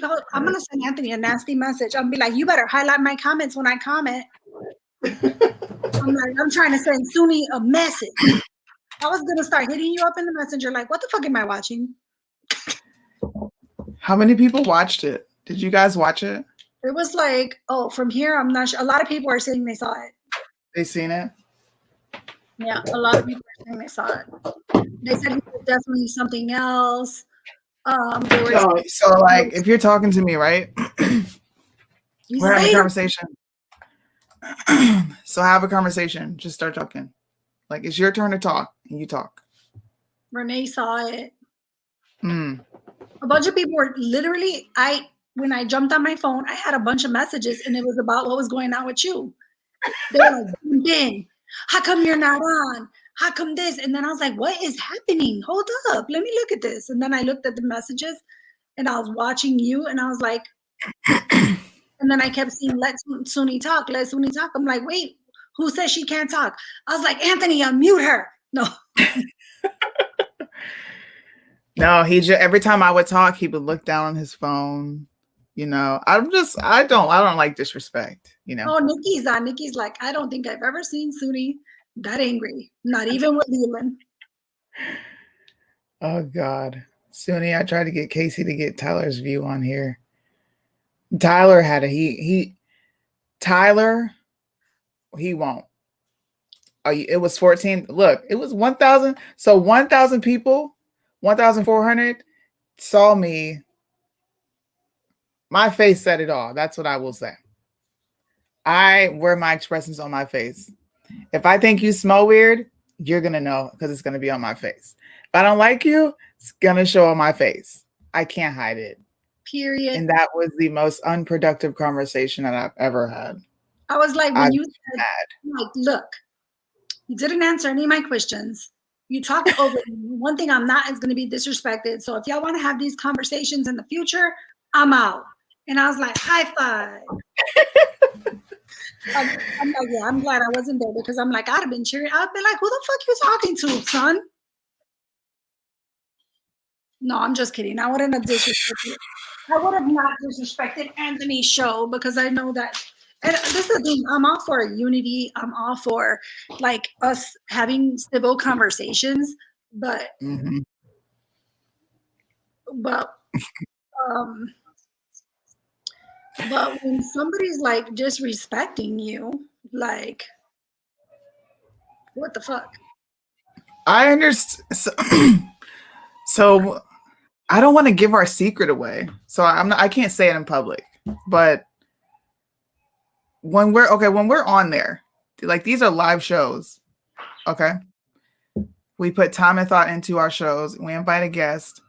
When you bring somebody on the show, you want them to like hang themselves because then it proves our point even further that you're not interested in listening. You don't want to talk. You're a keyboard warrior. You're not interested in anything other than your own thoughts. It lets you see like people like that exist because a lot of people don't think they do, or they don't think that it's that bad. And it's like, no, bro, it is that bad. So I understood why Russo was so quiet. No, I get it. Like Anthony's always about trying to like have these conversations because Yeah. when you talk about unity and you talk about trying to unite and get us to be on the same page where at least we can have the conversations. So I get what he's saying. Like I said, I didn't host show. So, but I will say that I know you. And I know if you say to me, Charlie, he disrespected me. Oh yeah, He facts. disrespected you, period. I don't need to watch it to believe what you said. Because I know you say what you mean and you mean what you say. That was interesting. And then his messages are funny, bro. So He said this is after the show. Yeah, he's talking to Casey because Casey had a conversation outside of all of us, and he's when we started my show tonight at 10:30, I had mentioned something to Casey, and then he's like, "Oh, you don't even know." He's like, "We're still in this conversation right now." I was like, "Well, it's bad," and I was like, "All right, don't forget, drop me those links later." No, he said I talked over her because I didn't realize the format. In what format do you ever speak over somebody? Like these are the excuses he's making for himself. Instead of just being like, "Yeah, I was disrespectful." He's like, "Well, I didn't know." I'm sorry, Sony. You guys who want to know, it is on Be the Changes page. Oh yeah, it's so on the YouTube. Look on Be the. Was it just YouTube? No, it was on Facebook. I was watching on Facebook. Okay. So it's on YouTube and it's on Facebook, I believe. So it is on Be the Change. And this is the thing, even if you don't know the format and you interrupt once, I could see, because sometimes we're like, there's so many of us on and we talk over each other. We like want to get in a point. And I notice I do it a lot too, because, I got chicken nugget brain. I'm like, shit, this thought, if I don't get it out, it's going to disappear. So, but I'm not trying to be rude. Yeah. But I think that when you interrupt someone once or twice, okay, but then when you continue to just speak over one particular person because you don't like their viewpoints, it's being fucking rude. Like, let's call a spade a spade. These are things I don't like about certain people, and it has nothing to do with left or right. I don't care what party you're from. If you're fucking rude, you're rude. Do not interrupt me when I'm speaking to you, especially when I sit here quietly and let you speak your point. This is episode 37, according to Nikki. Thank you, Nikki. We appreciate you. Yes. So it's Be the Change, and it is episode 37 of The Truth Will Set You Free. I wouldn't be surprised if that video gets a ton of views. I'm going to watch it. I'm going to go and watch it. I'm not lying. I'm going to go. I think I already pressed the like button and all that stuff already. So I'm going to go, I'm literally, because I was like, I want to know what the fuck I missed, but I didn't have time in between that show and then I had to get a meal in. I'm going to probably tomorrow. Are you going to do a show on it? Yeah. Invite me. Okay. I'm gonna get certain clips of the show. Everybody has watched it. So anybody that hasn't watched it and you tune into my episode and you see the clips and you want to see the full one, you can just go back and watch Russo's. But he was not happy that I was there. And I know he said, well, previously she told me to shut the fuck up or come on the show. The what? So he's What? still upset. We were in the comments, right? Because this started on Russo's page. He's always in Russo's comments talking Right. shit. I knew that because I know Casey had said like he Mhm. talked to him and he got him to come on the show. Facts. So I was like, dude, stop attacking him. Like, shut the fuck up or come on the show. So because I told him to shut the fuck up, there was hostility already there. I don't hold hostility against any of the people that comment.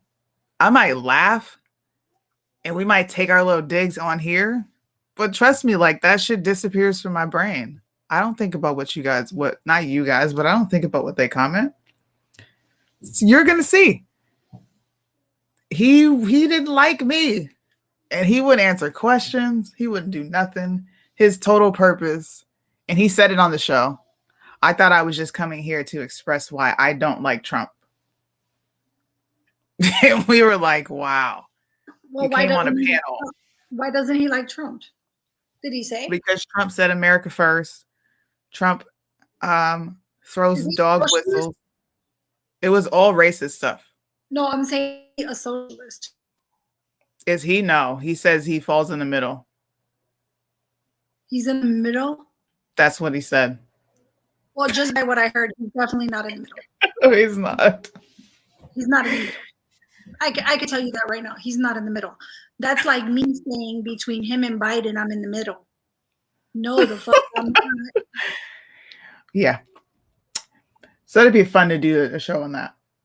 Thanks for the content, Russo. I'm gonna refresh my brain, and I'm gonna have a hell of a show tomorrow. It said he Tell you never that. answered one question about what he liked about Biden. I asked his ass 3 times. Get your ass down. My cat. If you tell me to shut the fuck up, I would not take it personal. It's your ways of shutting things up. Oh yeah. He said Blake went on a rant. He was mad at Blake too. Isn't that funny? Like he's mad at the only female black woman and the only gay male. Make it make sense. Buddy was like, he's a little spicy. He's got an attitude with me. Cool. He felt like Blake was being spicy with him. Blake is just spicy naturally. Get your ass Yes. down. This fucking cat. She's so hard-headed. I swear. Pew pew pew. I'm throwing pistachio seeds at her ass. Oh my She's- god. She's on my counter and her ass knows that she shouldn't be on my counter. Was. My he- face. Oh, Sparkle was on. I saw Sparkle's comments. He was extra rude. He was upset with everyone, if I must say. Sunni Face had me. Cracking the fuck up. I couldn't help it. I was like, when he came out the gate talking about racist stuff, I said, "Oh yeah, I know where you coming at. I already know the angle you coming from." What the That's hell? why I asked him. So, how's any of that like racist to say? Well, it was said in 1944. And Trump pulled it back out from the crack of his ass because he wanted to what did he say? He wanted to continue the divisiveness that this country pretty previously came from. Like Trump went he really went to go dig something up and bring it back in 2016. And I'm like, how do you know that? He could never answer the question. How do you know? Well, this is the thing. So, if we want to talk about Trump pulling something out of his asshole from 1944, then can we talk about our President Biden in 1994? Oh, I did. I brought that up. See, Can we talk, I'm gonna save can it we for the talk- episode tomorrow. can we talk about Biden and segregation? Can we talk about super predators? I don't know, just a few things to throw out there that are actually fucking racist. You're not black if you vote for Trump. Oh I don't man, know, I'm gonna have fun tomorrow. People just, I don't get it. But it is what it is. What did they say? I missed my soaps. So I need to see this video. Erica, yes, I need to see it too. I didn't watch it. From 1944. Arnold said it was from 1944. I was waiting on him to start chanting Black Lives Matter. Oh shit. He probably got a t-shirt underneath. He should have busted it out like Superman. Whoosh. He won't be back though. He needed a safe space. He had to make sure it was a safe space before he came on. It was so bad that Casey had to coddle him and say, "Come on, you grown man. It's all right. You can come on and talk to us." He's a certified pussy. Period. Beta. We should have Corey remix him. You know what? That is what I'm going to do with Corey. We're going to have a good show. Oh, man. You welcome. Have Corey remix him. He was comparing everything to the KKK and saying that Trump got it from them. Oh, my God. Yeah, he did. Everything. He even pulled a picture. Look, they're in their hoods, you nigger. Are you triggered? That's what I felt like he was saying to me. I'm like, who cares? So Biden being best friends with Robert Byrd is not a problem. Oh, that doesn't matter because he asked the Lord for forgiveness. And giving his eulogy and saying he was my mentor. That's okay. I'm just saying, if we compare apples to apples, let's go. I'm here for it.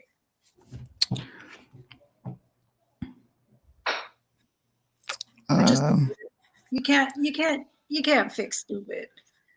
Anyway, Cecilia, thank you for watching. Look, I'm writing it down so I don't forget. Get it, girl. I gotta write shit down too. Go ahead. Remix.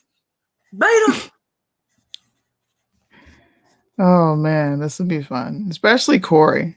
Corey is really animated, and I would love to see his responses to how he feels about this guy. I'm not going to tell him anything. I'm just going to let him watch it. What? If you invite me, I won't watch it tonight. Okay. I will refuse to watch it so that I can watch it while it's going on. Okay. So we're going to do a show together Thursday. So Thursday, 8 p.m. You guys watch it. Okay. Got it. This will be fun. You want to see what a real racist looks like? Come watch this show. Remix. Oh, he wouldn't. I would love it if he would came on and talked to Corey. Be prepared for the same question 30 times. Oh my God. But you're not answering my question. I'll be like, man, if the KKK was formed by Democrats, then wait. If the KKK was formed by the Democrats when they changed over to Republican. I don't understand that. You guys, people keep talking about this great switch. Like, you should really, really look into it. Like, actually, you guys, if the KKK was formed by Democrats when they changed over to Republicans, the KKK are not Republicans. God dang it. This is my thing. When has anybody seen the KKK last? Can someone tell me? I ain't never seen the KKK ever. Like, when's the actual sighting of the KKK? I don't care what any of you say, and you could come for me if you want to, but BLM is the new KKK. I have no idea. Because they're talking about black supremacy. They're here. They're in Indiana. Somebody even told me, who said they're in Indiana? Nikki. Who? Nikki. When's the last time you saw KKK? They are in Zero. Well, you would think that they're like so deadly, you know, because white supremacy is that's what he also said. White supremacy is one of the top, I think he said the top issues wrong with America, like one of the most important things going on in America, white supremacy, Trump. Matter of fact, I wrote everything down. I took notes during this show because I wanted to make sure that I could respond to this man.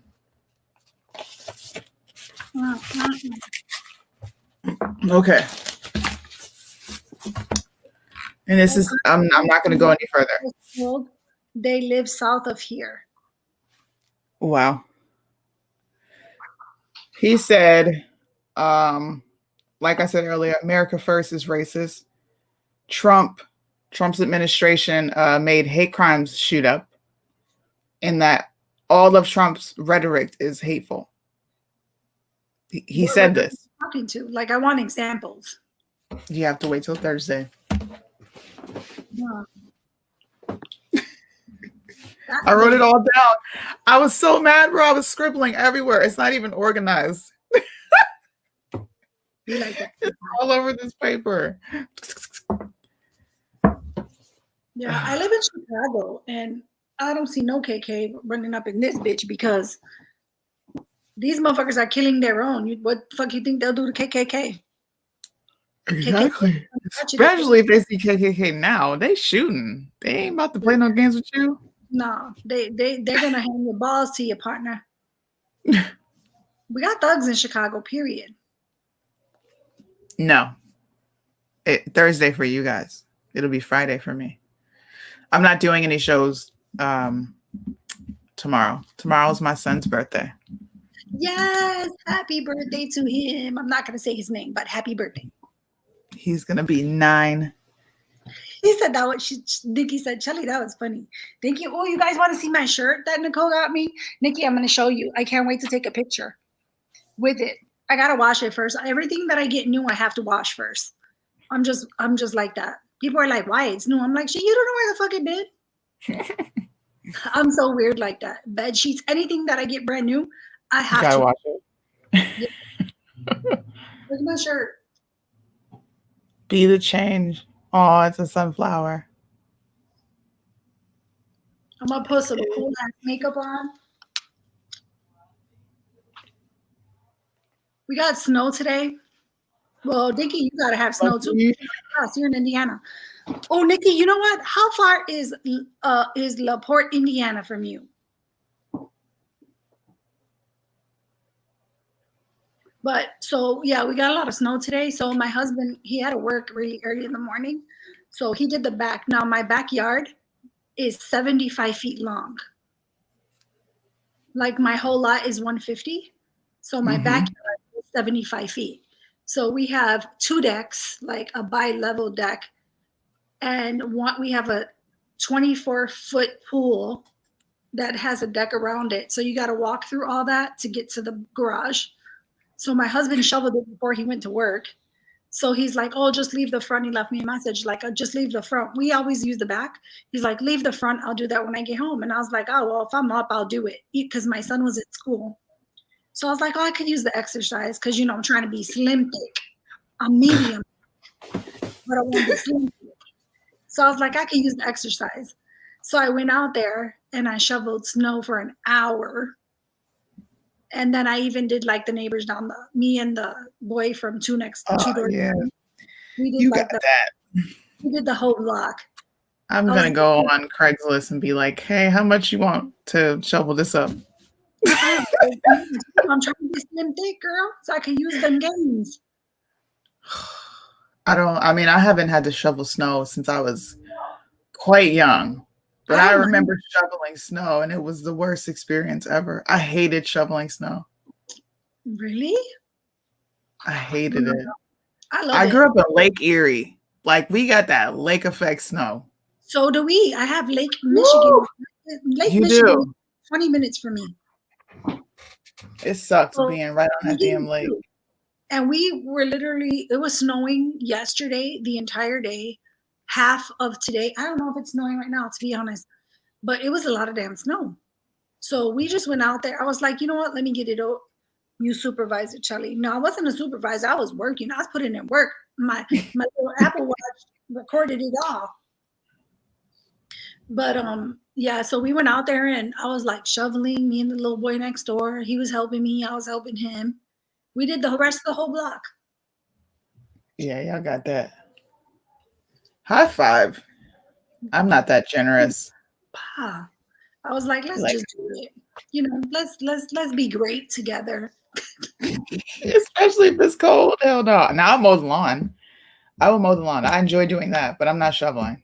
See, one thing we don't have a lawn, because in my front yard, there's nothing. It's a small little front yard, but the backyard is literally a deck. It goes down another deck with a wraparound pool. Then there's space. Then there's like a cement patio space. So we don't have grass. My husband's like, fuck grass. Because I ain't knowing shit. And we used to have our old house. We had like just a small front, and we had a pretty big backyard too. So he would have people come and mow his lawn. Oh my gosh. I'll be like, you have a lawnmower. He's like, yeah, but I don't like it. I was like, the fuck? We had a riding, the one that you drive. Oh, I had a big ass yard. I lived in the country. Yeah, you need them driving ones. Them bitches are expensive though. No, we got it off of Facebook. We got it for a steal. Really? Yeah. My kids would be driving it just to drive it. The fucking grass would have letters in it and shit. We had fun. My kid used to cut the grass. Not all of it. People are gonna call CPS. She's got her kids cutting the grass. Shit. No, my kids would be. I mean, my son, I told my son, he's like, oh, I'll do it just when I get out of school. And I was like, I'm not going to wait that long. So I'll go out. Sparkle said your blocks. It's so funny. I was talking to Sparkle earlier. Because she's not too far from me. Literally not too far from me. Like she mentioned the neighborhood, and I'm like, I could walk there from where I'm at. Literally walk there. It's 5 minutes. Damn. Why don't people like grass? I need grass. I need a big yard. Huge. I want a huge backyard. And I just want to be by myself. I don't like neighbors. So art is huge. You know, Chicago, like our we have like gangways, you know, that's what we call them, gangways. But that separate our house, like walkways, you know. But so my yard is huge, but we have like 8-foot fences all around my house. The only way into my backyard is either through my garage, or we have 1, 2, 3 gates that you got to go over. I told you I live in the hood, girl. And we got cameras all over this bitch. But we spend a lot of time in our backyard. We have a really big pool. So I spend a lot of time back there. My husband like loves to grill. So we're back all day in the summer and in the spring. Sometimes he grills in the winter. Yeah. Soon he needs a she shed. What is that? A she shed? What is that? It's like a man cave, but for women. Oh. A she shed. You ain't never seen the commercials, girl? I've never seen that. It's like basically it looks like a big clubhouse, but it's just in your backyard. It looks like literally you could have like a sofa in there. You ever seen those tiny homes? Yeah. So like that's that. basically what a she shed is. Okay. I threw them. It just sucks having a ton of neighbors. Like I lived in a country for a minute, and I got comfortable just like walking outside, and you don't have somebody like dead in your face right here. It's like that here. As soon as I go downstairs, I'm gonna run into somebody, like a neighbor, and I just got used to the being secluded, and it's quiet, and I can go outside and chill. So like the thought, I just don't like the thought of having neighbors. I don't care if you're like down the road. but I don't want to be across the street from you. Because you lived in the country. So No, that's I grew up in the city. oh. Erie is a city. It's a really small city, but I grew up in the city. Oh, okay.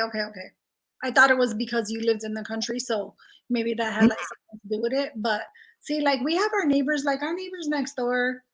They're all pretty cool. Like, I mean, sometimes they have parties, but my husband has his own DJ equipment. Like he has outdoor speakers outside. My husband is ready. Like he's always on point. So if they turn their music too loud, my husband's like, "Oh, really? Boop, boop, boop. Fuck that. We're gonna listen to what I want." Dang. So, but our neighbors my husband gets along with everybody. He's a social butterfly. I'm more reserved than he is, but it's a State Farm insurance commercial. It is. Oh my God. It is the she shed. Oh, I thought you were talking. Never mind. I thought she was talking about Geico. People have been talking to me about that all day. I saw your uncle on Geico. I'm like, okay. My daughter is Yes, the country. Listen, when we retire, I want to live in the mountains. Mm. I want to be on the West Coast, but I just don't know where yet because West Coast is looking kind of shaky. Girl, looking kind of shaky. Shit. I just want to be in the mountains. I like the Washington area, Washington State. It is so nice out there. So nice. I'm going to Texas. You're going to Texas? Texas is too flat for me. I've been there a bunch of times. I can't do it. I'm like, you can conceal and carry. Pew, pew. I was like, you could catch it in Texas, period. I want to live I want to live outside of, there's a place called Katy, Texas. It's right out there. So I want to have my own like space, you know. I want to have a nice, big, giant house. And I want to mind my own motherfucking business. And sit on my pool and drink martinis all day. That's what I want to do. That's what I'm on. The Smokies. I wouldn't mind that. You know what? I do love the mountains. I will not lie. I love the mountains. Like when we go to Puerto Rico, when you go to California, I just like when I go to Mexico, I'm like, oh my God. Yeah. So beautiful. It is, man. I love the mountains. I really do. I'm in Did you get carry a shoe here? Everybody else doing it. You can carry him. She's trying to be legal. She said, oh. Sparkle, girl, I do carry. I don't shoot nobody because I might lose my job in the process. But Colorado. You know where else is good? And I like to go there. Idaho is red. Red Rock Canyon in Vegas. That whole area is amazing. I would even move to Vegas. For real. See, I am moving to the desert. Well, Houston's a desert too, basically. So I just need the mountains. That's all I care about. I do like the mountains. Damn, I'm gonna have to rethink Texas. God dang. Yeah. If you haven't, if you ever go visit Seattle, go to Mount Olympus. I was shook. I've gone hiking. I've done a few mountains before. Isn't there that where those Master J guys were at? No. That wasn't Mount Olympus. Never mind. I was about to say, what? Wasn't that Mount Rushmore? No. What was it? Remember when they were? What are you talking about? I'm slap happy now. Where was it when, the place where all the statues are of the faces? Mount Rushmore? That's what I just said, Mount Rushmore. Oh, okay. I remember where his name is Master J. I don't know what they're called. Oh, they went to Stone Mountain. This black militia. Yeah, Stone Mountain where the KKK is. Not KKK. Not right now. No, just fly into Seattle and then go to go to Olympus and then drive to Mount Olympus. That whole area is so nice. I would move there today if I had to instantly. If we had to get stationed somewhere, I would be good moving there today. It ain't shit out there, To where? but mountains, Olympus, the Olympus Oh. area where Mount Olympus is in Washington State. Man, I wouldn't go nowhere near Washington, to be honest. Washington, kiss my ass. I want to go nowhere where no these fucking radicals are running around like chicken without a head. You miss me with all that. I want to be in Boston. I want to live in the country. I want to mind my own business. The beach. You know, and I want people to do the same, mind their own business. Too. Shit. I'm telling See, you, I've been around the beach too much that I could live without living near a beach for a while. I don't need the beach necessarily because, you know, I'm going to have a pool. So I don't need the beach. But I don't know. I just don't want to live where anybody radical is doing shit. I want to live somewhere peaceful where people mind their own motherfucking business. Yeah. They're totally crazy. No, seriously. I just want to live where people mind their motherfucking business. Like, you worry about yourself. I'll worry about me. Worry about yourself. I don't think that's a hard concept. Do you remember back in the day when you were a kid? People mind their motherfucking business and life was great. I'm saying, when I was a kid, people mind their motherfucking business. Oh my God. Why Hollywood? No. I've been to Hollywood. It sucks. I said Hollywood. Oh, hell nah. You could keep Petalwood to yourself, Sparkle. Sparkle, you live in Chicago. Yeah, I do live on an Sparkle's island. literally like probably 15 minutes from me. She's not far from me. Someone In the said, spring, I'm going to do a live of the wildflowers like Suni. I don't swim in the ocean. Just, you know what? Swimming in the ocean. Hold on, I'm sorry.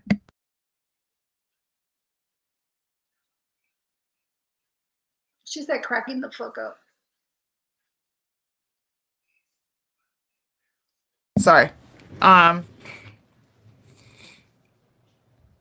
I prefer to swim in the ocean than a pool. I think I went to, where did we go? Oh, we went to the pool on base.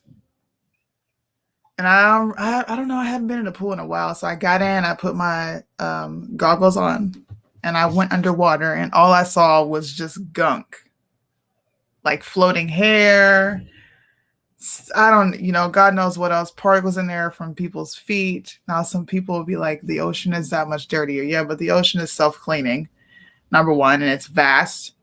So you're not running into all that shit. I cannot do pools. They creep me out. I'm wondering who was in there before me. I wouldn't go into a dirty pool. Like our pool, we have a pretty decent sized pool. It's not ginormous, but it's pretty decent size. And we clean it regularly. We change our chemicals regularly. Like we make sure to wipe it all out. But it's different than like a public pool, because like a public pool, they have to really maintain their pools. There's a park not too far from me. It's right by my kid's school where their pool is actually really clean. Like really? Yeah, their pool is really, really clean. So I would go in that pool because it looks dope as fuck, to be honest. They take care I of don't it. even want a personal pool. Chicago, they take care of your pools. And then, like, I don't mind swimming in the ocean. I don't mind swimming in the lake. I like swimming, though. I'm a swimmer. So I like snorkeling here is fun as shit. It is so fun to snorkel. To snorkel? Oh, in Japan? Mm-hmm. They have sharks in Japan? Mm-hmm. Oh, hell no. You missing the Yeah, but they don't come on shore. They're like way out there. You heard of shark bites? That's what they say. Oh, they don't come on shore until they bite your ass. I don't think we've had it. The only thing you got to worry about here is lionfish and box jellies. We got box jellies. No, see, the water is so clear though. You'll be able to see them. Yeah, but what if you can't get the fuck away from them and they're swimming right into you? Then that's when you dive and then get out the way. She said, I like the pool on Fullerton. Oh, you're talking about Reese Park. right by the Brickyard. Yeah, you're talking about Reese Park. Yeah, the city of Chicago pools, the Park District pools here in Chicago, they're super clean. I'm Like, shocked. I will say they are. That's, you know why? Because everybody too busy shooting each other. They ain't at the motherfucking pools. They need to Facts. take their damn kids to the pools. Mind your business, and there won't be no problems.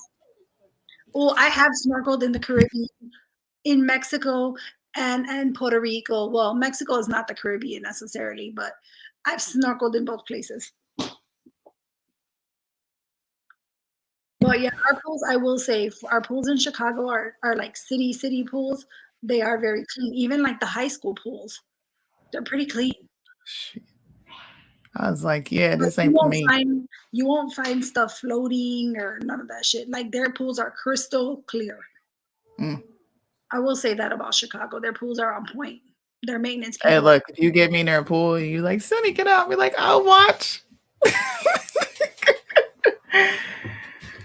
Y'all can Ooh. swim. Jeannie says I've she been went to to Maui Hawaii. once. I have never been to Hawaii. My dad took me. You just have to worry about the spine of the lionfish. I used to have one in my tank. Oh, hell no. Yeah. But the water's so, But what it are you depends on supposed to where do you if you, snorkel. so what are you supposed to do if you see them? A lionfish? Just Yeah. avoid it. Well, what if it's swimming right at you? Then you just avoid it. You know Like how if you to move in water? you want to hear a story? Yes. Okay, we went to a neighboring island and we were snorkeling there. And my mother-in-law was here, so she had the kids on the shore and I was out in the water with my husband. So I'm swimming, we're out there, and then I see this like really dark shadow Oh, in front of me. So I'm like, what is that? Looking at it, and my husband's getting closer to it. He had a GoPro camera. He's snapping pictures, and then it turns around. I'm gonna pull up a picture so you can see the shit. I was like, crazy. oh man. Mindy said she'd never even been on a plane. What the fish? You never been on a plane? I've been on planes. It just stings if you get stung. Rinse area under hot water. Oh, hell no. I'll faint. And I have a super high pain tolerance, but for unknown shit, I'll be like, oh, hell no. The fish done took me out. There it is. You got to pull it up. Okay. So this is a smaller version. That This motherfucker thing, got it was massive. And so he's swimming, and triggerfish are aggressive when you get in their space. And I knew that. fish. That's a triggerfish, yeah. How the fuck you know what it was though? The front of their mouth and their colors and their build, they all look the same. They got really small ones and they got real big ones, but they all look like this. That bitch got teeth like a toddler. Oh, you said how you move fast in the water? I was like, pew! I left him out there. I was out, bro. I'm like, phew. Before I know, I got to the shore and I turned, looked back, and he was like, why did you leave me? What are you doing? It's like, nope, I'm straight. You got that up. You were like, I'm out. You want to move, you out. I was out. Suni was like, we ain't both gotta suffer. Nope. This thing was big. Suni was like, hey, somebody gotta live to tell the story. That's gonna be Suni. She gonna tell the story. I was those out. teeth look crazy. They look like some can opener teeth. I'm good. And they're like gnats too, the small ones. Why would your husband swim towards it though? He's the adventurous one out of the both See, of I'm us. adventurous. I go snorkeling in the ocean. I'll go to all these other things. I'll go zip lining. I'll do bungee jumping. I do all that stuff. I've jumped out of an airplane. Oh, you tripping.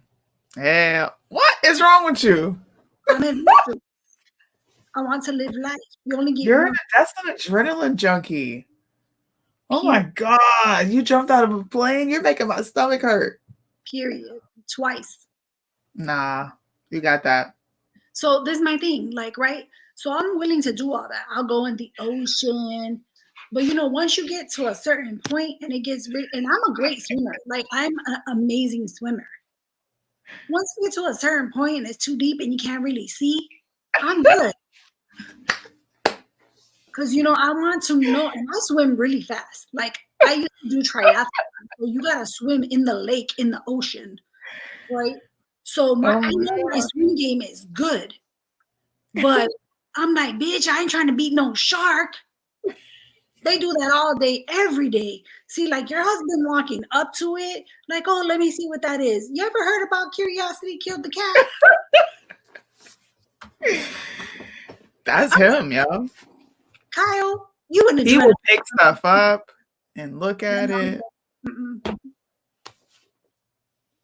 I don't feel comfortable touching anything in the ocean unless I have gloves on and I don't have to feel the texture. You swim with the gloves on? Yep. I do. They're ocean gloves though. What the fuck are ocean gloves? They're like really fitted gloves you put on your hand, and they have some material on the outside because the rock is very sharp. Like, dang, I wish I could show you. I sliced my leg up swimming over some coral. That shit is sharp. It is. It's bad. You got it will fuck you up. I mean, I know about the coral, but girl, don't you got goggles on? You looking where the coral's at. Yeah, but sometimes you want to like pull yourself closer, or you want to look at something. Yeah, I just told you. No, you and Kyle want to do that. Really don't want to do that. I'm good at looking stuff from a distance. You know, I like keeping that safe. If you come here, you gotta snorkel. I will snorkel, but I ain't gonna go up and touch it like, ooh, I want to touch it. Yeah, no. Yeah, my wetsuit gloves. We're getting wetsuits too. See, I have a wetsuit because, like I said, I did triathlon, so I had to start swimming early in Chicago because it's cold as fuck. Yeah. Well, the water is cold, but in order to prepare for the triathlon, you got to go in the lake because swimming in a pool and swimming in the lake are very different beasts. Mm. So you need a whole wetsuit. But I didn't have no gloves.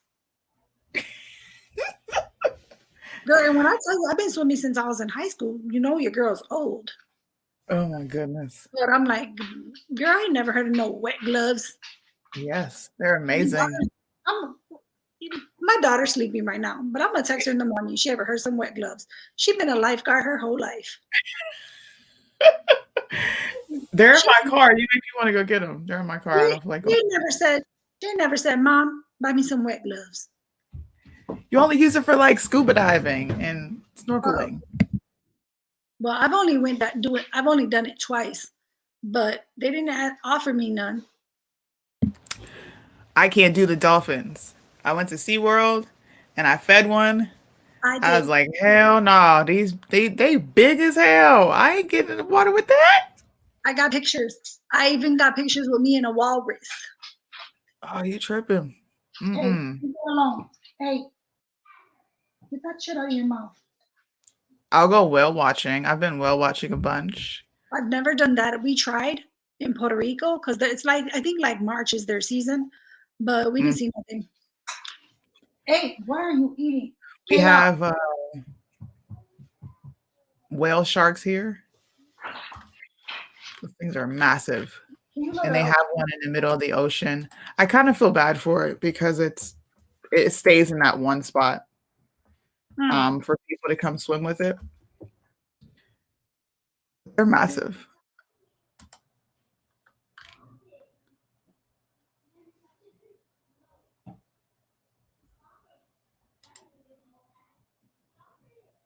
That's crazy. I'm looking at this thing, bro. I can't believe they. Yeah. Yes. Nah, but the ocean is very intimidating. You can never wear swimsuits, too confining. You could never wear a wet. Wait, what? I could never wear a wetsuit. Too confining. Shit, I'd rather wear a wetsuit than freeze your ass off because that water is fucking cold. I You have a sent you puffer. of my puffer chili. I used to have one of those. Those are one of those ones that blow up, right? Mhm. Then they look like a balloon. Yep. I used to have tanks. So I had fresh water and salt water. The salt water is Nice. really difficult to. It was really difficult, and the fish is so fucking expensive. And then if you're not doing it right for them bitches to die, I was like, oh hell, Yeah. not Have you right. seen a Megalon? Have you seen I'm what? gonna say that's not a real shark. That's my favorite, my son's favorite shark, but I don't think it's real. They claim to have the mouth of it. But man, look, they told us dinosaurs were real. Okay? How And do now you they're know? saying they're not.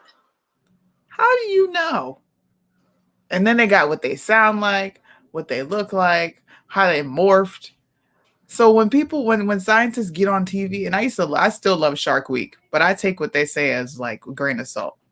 Don't tell me there's some like massive shark out there and only one. And is I can't even say that because the ocean is so vast. So we'll just never know. But I don't believe when scientists get on TV and say that And there, they it's have the mouth of it. at one point it's so deep you don't know what's down there. Like you have no idea what's down there. I'm I like, mean, shit, when I don't want they to got do weird ass fish looking ass fish things down there. The fish with the lights in the front. The fish get real ugly the lower you get. Yes. From the trenches and shit. We have dinosaur tracks in our area. I seen Aquaman. Nope. I'm good. I'm good. I don't know. I don't think dinosaurs ever existed.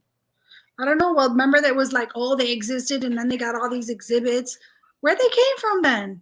What the fuck? Okay. Do you think we've been to the moon?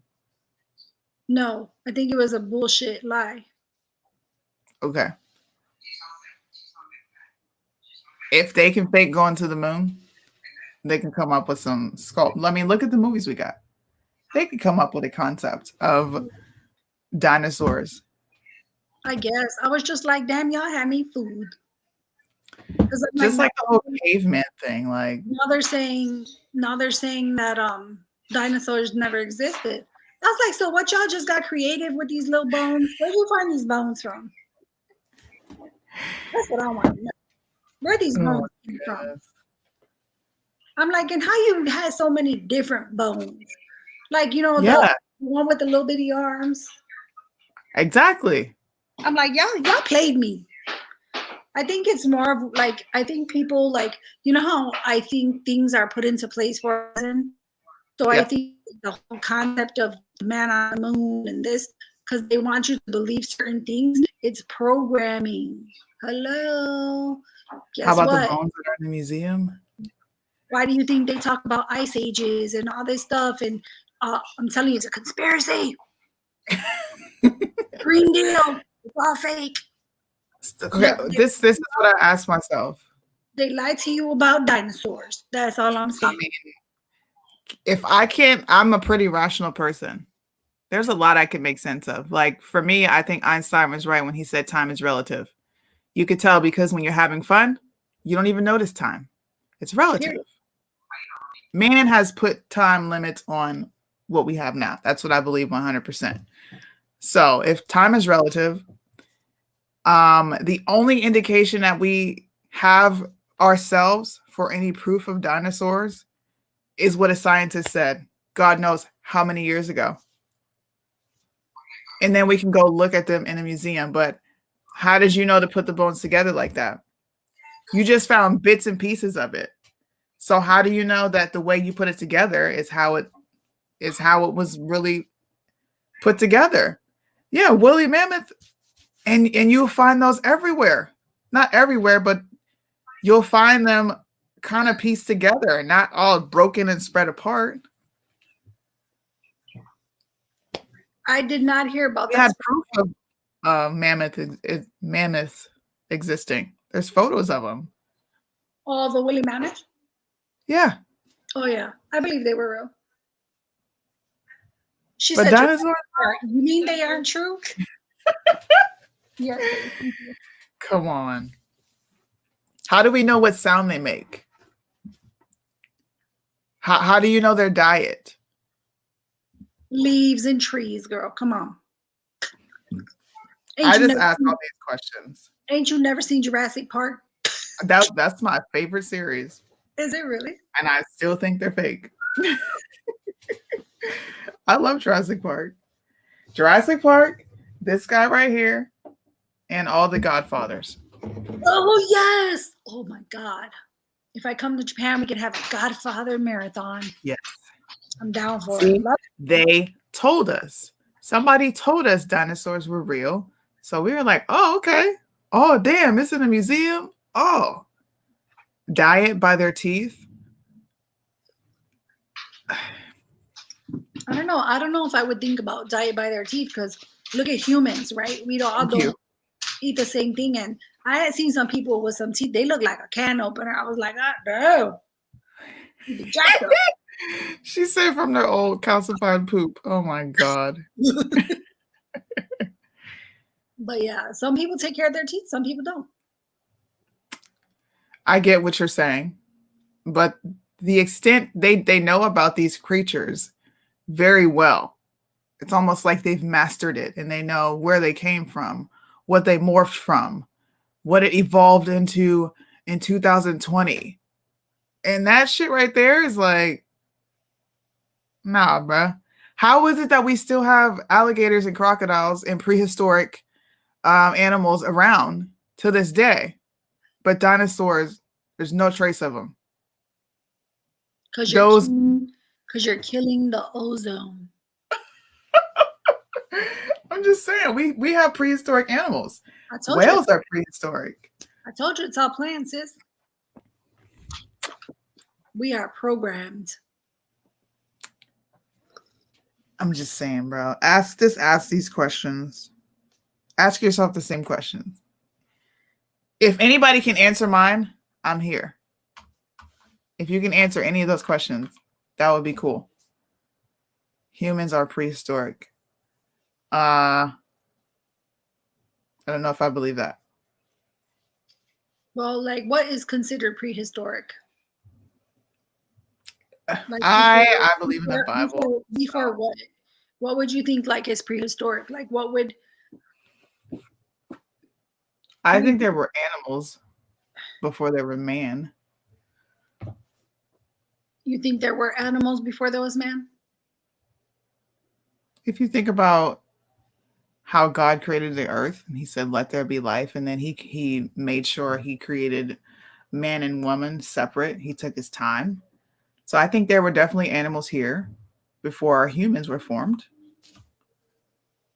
I don't know. I don't know if I ever really thought about that, to be honest. And how did we evolve?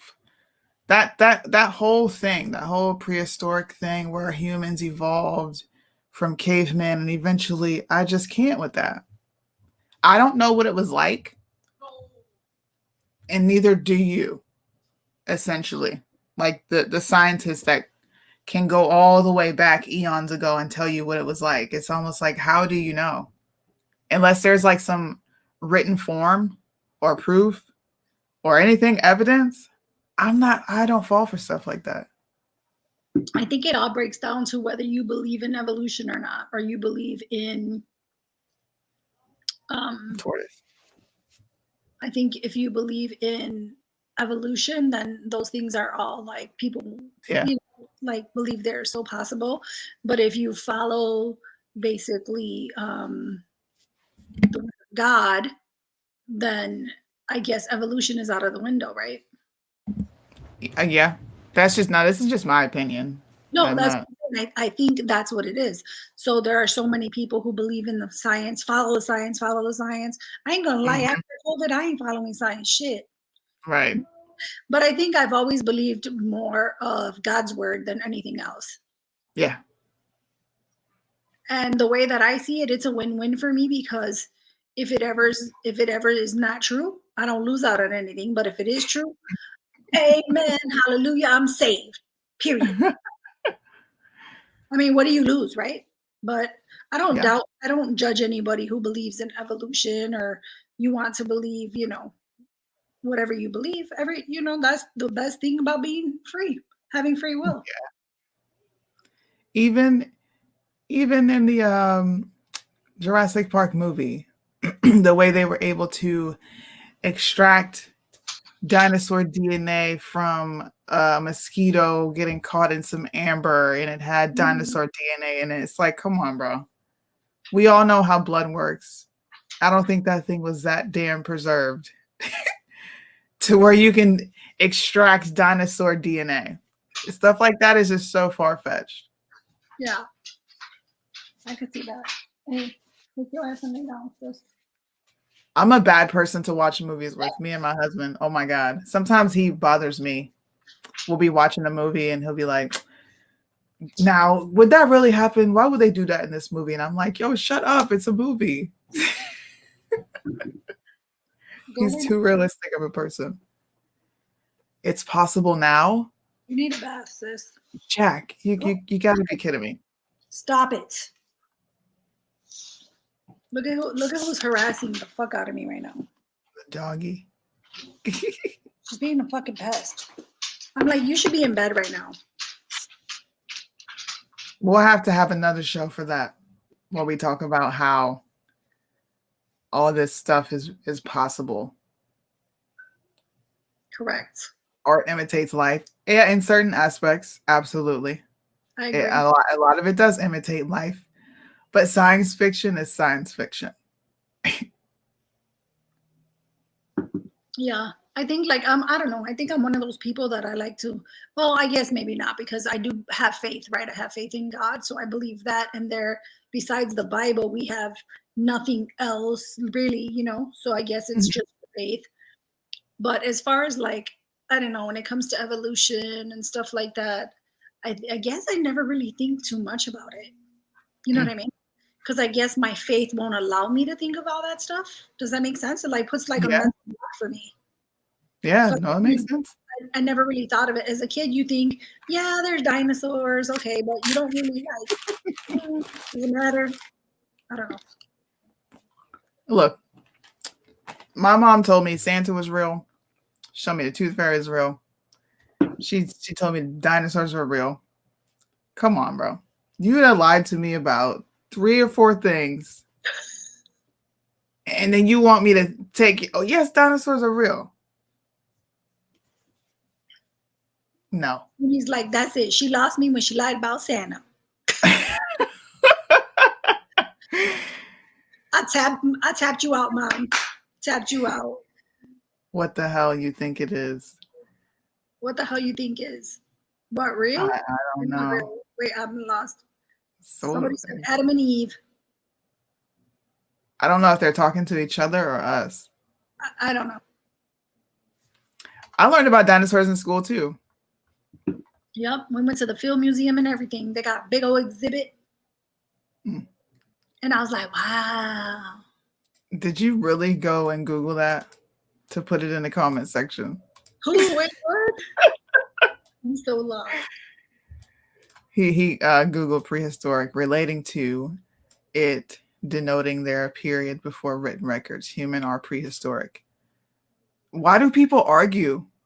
If you think that, bro, that's cool.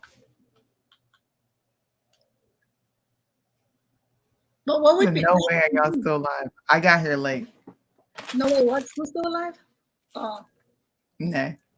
They said I came to watch the replay. Well, we talked about all the other stuff early. So the first hour and a half is about all the stuff we're talking about. And now me and Suni just talking shit, period. Mm-hmm. She jumped on late and she's unbothered. I'm unbothered. Look, you get to watch us live, Nate. Nate watches a lot. I see her always in the comments.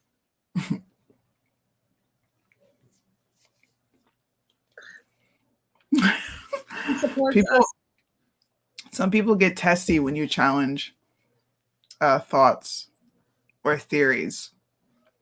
Well, that's why we're so divided in politics. People don't want to challenge theories or what you've been told or what you've been programmed to believe. UFOs. Man, you know what? Do you know who put that there? Like how do you know that's for sure a dinosaur track? I'm just asking, bro. It won't let you type what word? It said it won't let me type the word. Wait, what word? UFOs. I don't think that stuff is real. You don't think UFOs are real? Mm-mm. You don't believe in aliens? I believe in demons. That's my extent of that. I don't know. I don't know how I believe. I don't know how I feel about aliens, to be honest. I guess, again, it's something I really just don't think about. Mm-hmm. You know what I'm saying? We went through this because my husband got obsessed with flat earth theory when it was really popular. The flat earth theory? Like back in 2014. Yeah. Mm-hmm. And he was like, we really don't know if the earth is flat or round. I'm like, technically we don't. I don't think, if you think about it like this, right? NASA has all this technology and all these capabilities. Why can't they go further into space, like away from Earth, and get a full picture of it? We always only ever see the horizon or a CGI photo put together. I'm just think about that. If you Google a picture of Earth right now, you will never see an actual picture of what Earth looks like outside of our atmosphere, unless it's a horizon or a CGI photo.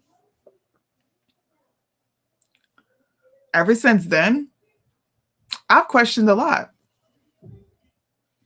Yo, they got a picture of the dark side of the moon, bro, and it looks like Star Wars Death Star. This is this crap that they put out for us to believe that we got a picture of the dark side of the moon. How? Is there a dark side of the moon? I don't even know that. What the fuck? Flat Earth documentary got me thinking people couldn't handle the truth. Ha ha ha. All fake pictures. I'm telling you. Look, this is NASA. Tell me this is... Chelly, when you look at this, you tell me what you think. Would you think this is real? You got to question everything, guys. There it is. Not up yet. Does that look real to you? No. It looks like CGI, right? Mm-hmm. How is the dark side of the moon lit up? Is this whole thing the moon? This is the moon right here. Or is this Earth and this is the moon? That's the dark one, and the one that looks like a rock is a moon. And this one back here is Earth. Yeah. Okay. So this is what the moon's supposed to look like a big black rock? Oh, yep, on the dark side of the moon, this is what it's supposed to look like. It didn't look like that in the movie Armageddon. I'm just saying. Oh my God, man. Come on. I had to add that in there because that was funny. It's one of my favorite movies too.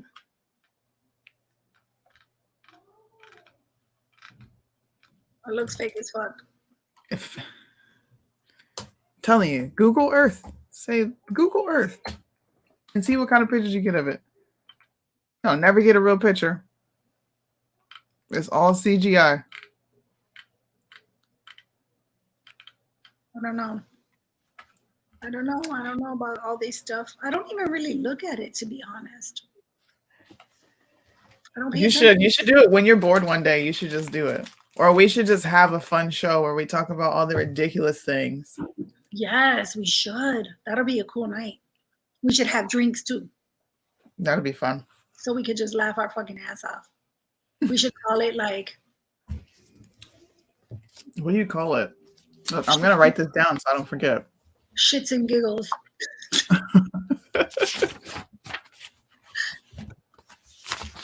We're gonna talk about dinosaurs. We got to break it up in parts. We should do one about wonders of space. the world. That'll be cool. Wonders of the world. Or curious minds want to know. So space, dinosaurs, and aliens. Now I'm gonna come with facts, guys, and I'm gonna ask questions. This will be fun. That will be fun. It'll give a nice break from all the chaos. You guys want to do one about flat Earth? That one gets me worked up because I don't like stupidity, but I will do that one.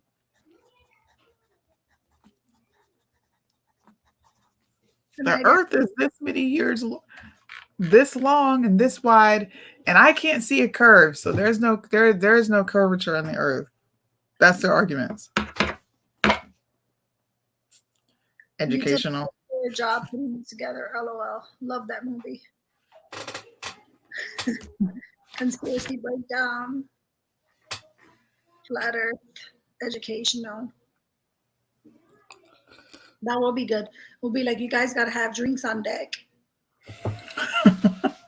Or we could call it that too, drinks on deck.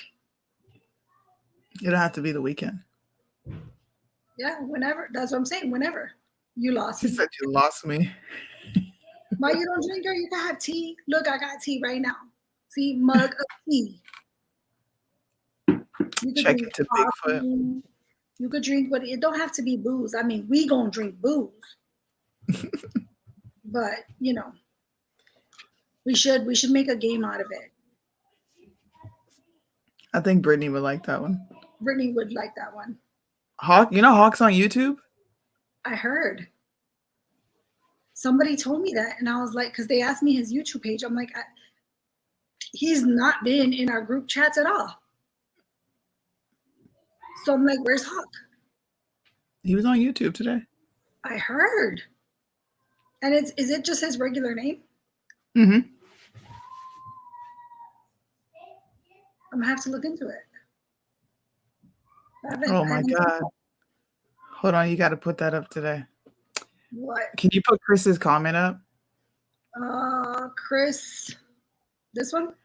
Who's to say Earth and mankind isn't just a science project for an alien kid in one day? To them is 1,000 years to us. Oh my goodness. Who's to say? Yeah, who's to say? Let me ask You my son what he believes. Puppy, do you think dinosaurs are real?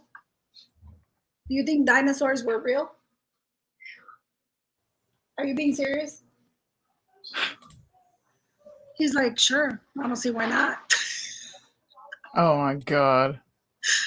My son is so chill. He really is chill. He just like unbothered, like, yeah, I guess. My son never was really into dinosaurs, to be honest. Like, he wasn't one of those kids. He was never supposed to be into dinosaurs.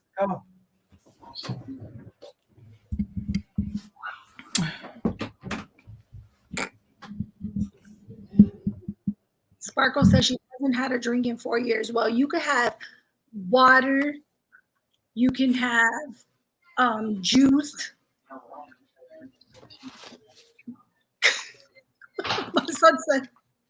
My son heard me read Sparkle's comment. He goes, well, I haven't had a drink in 17 years. Because he's 17. Yeah, I gotta go help the kids with their homework. But we're gonna have some fun shows planned. Yes. This is Yeah, gonna be yeah. fun. They kind of break up the madness too. Yeah, people are so sucked into politics that you forget an outside world. I agree. What is Dr. Nah? Mr. Nah? What is that? Or Dr. I don't know what that is. Jack, what is that? Good night, Bonnie. Thank you for being here. We appreciate you. Marco says some Remy. Oh, she's on some Remy type stuff. Mm-mm. Yeah, you tripping. Every year, February 3rd, we drink some. I think that's Remy. Is 1738 Remy? Yeah.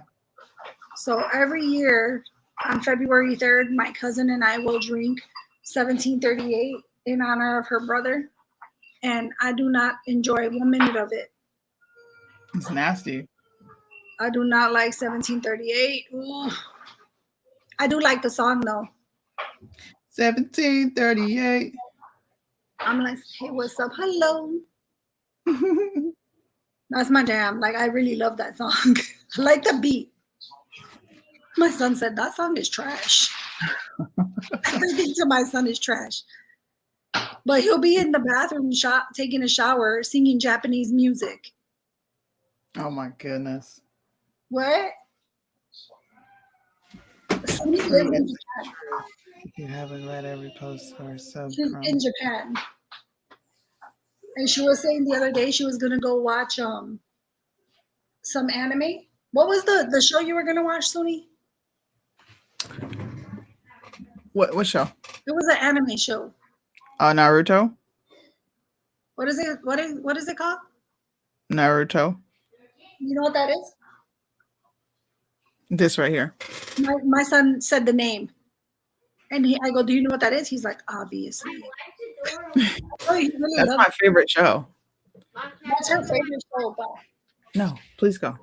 it's her favorite show. Oh. He said it's a Look, my son likes Dragon Ball Z. Mom. Does it? Anime is my favorite. Doesn't matter what it is. I like anime that tells a story, like the one I was telling you about when Japan sunk underneath sea level. That one was really good. It's like the end of the world type one. And then they have a few other. They're on Netflix. If you want to check them out, they got a Yeah, few of my them. son, that's why I have Netflix, because my son watches it. He loves it. My daughter watches it too. My oldest daughter used to really be into it, but they do love it. Like my son, like I told you, girl, one day I was shook because he was singing from the top of his lungs. And I'm like, what the fuck is he singing? And then I was wrong. Don't come for me. I'm not a racist. But I was like, why? I'm like, are you singing Chinese? And my son is like, he looked at me like I was 10 shades of stupid. And my son's that Japanese. I was like, when the fuck do you sing Japanese? But he was jamming to it. He really likes it. But anyways, I will let you go so you can take care of your babies. Wish your baby a very happy birthday for me. I can't hear you. Can you hear me now? Okay. I said thank you. I will. All right. You have a great night. Peace out. I'm sure I'll talk to you tomorrow. Yeah, I'll call you. So I want to thank you guys. Nat says I got her rolling. Girl, I'm telling you. Nate, where are you from, Nate? Goodbye, Sparkle. Thank you for watching. I appreciate you. Thank you for posting Hawk's link. I appreciate you, Stacy. Stacy posted Hawk's link. If you guys want it, it's there. Hi, Donna. Thank you. New York. That's right. We a little bit far from each other, but anyway, so thank you guys so much for watching. If you want to watch the like important stuff, this was just like talk shit hour. Like the first 2 hours was like more sticking to points, what we wanted to talk about.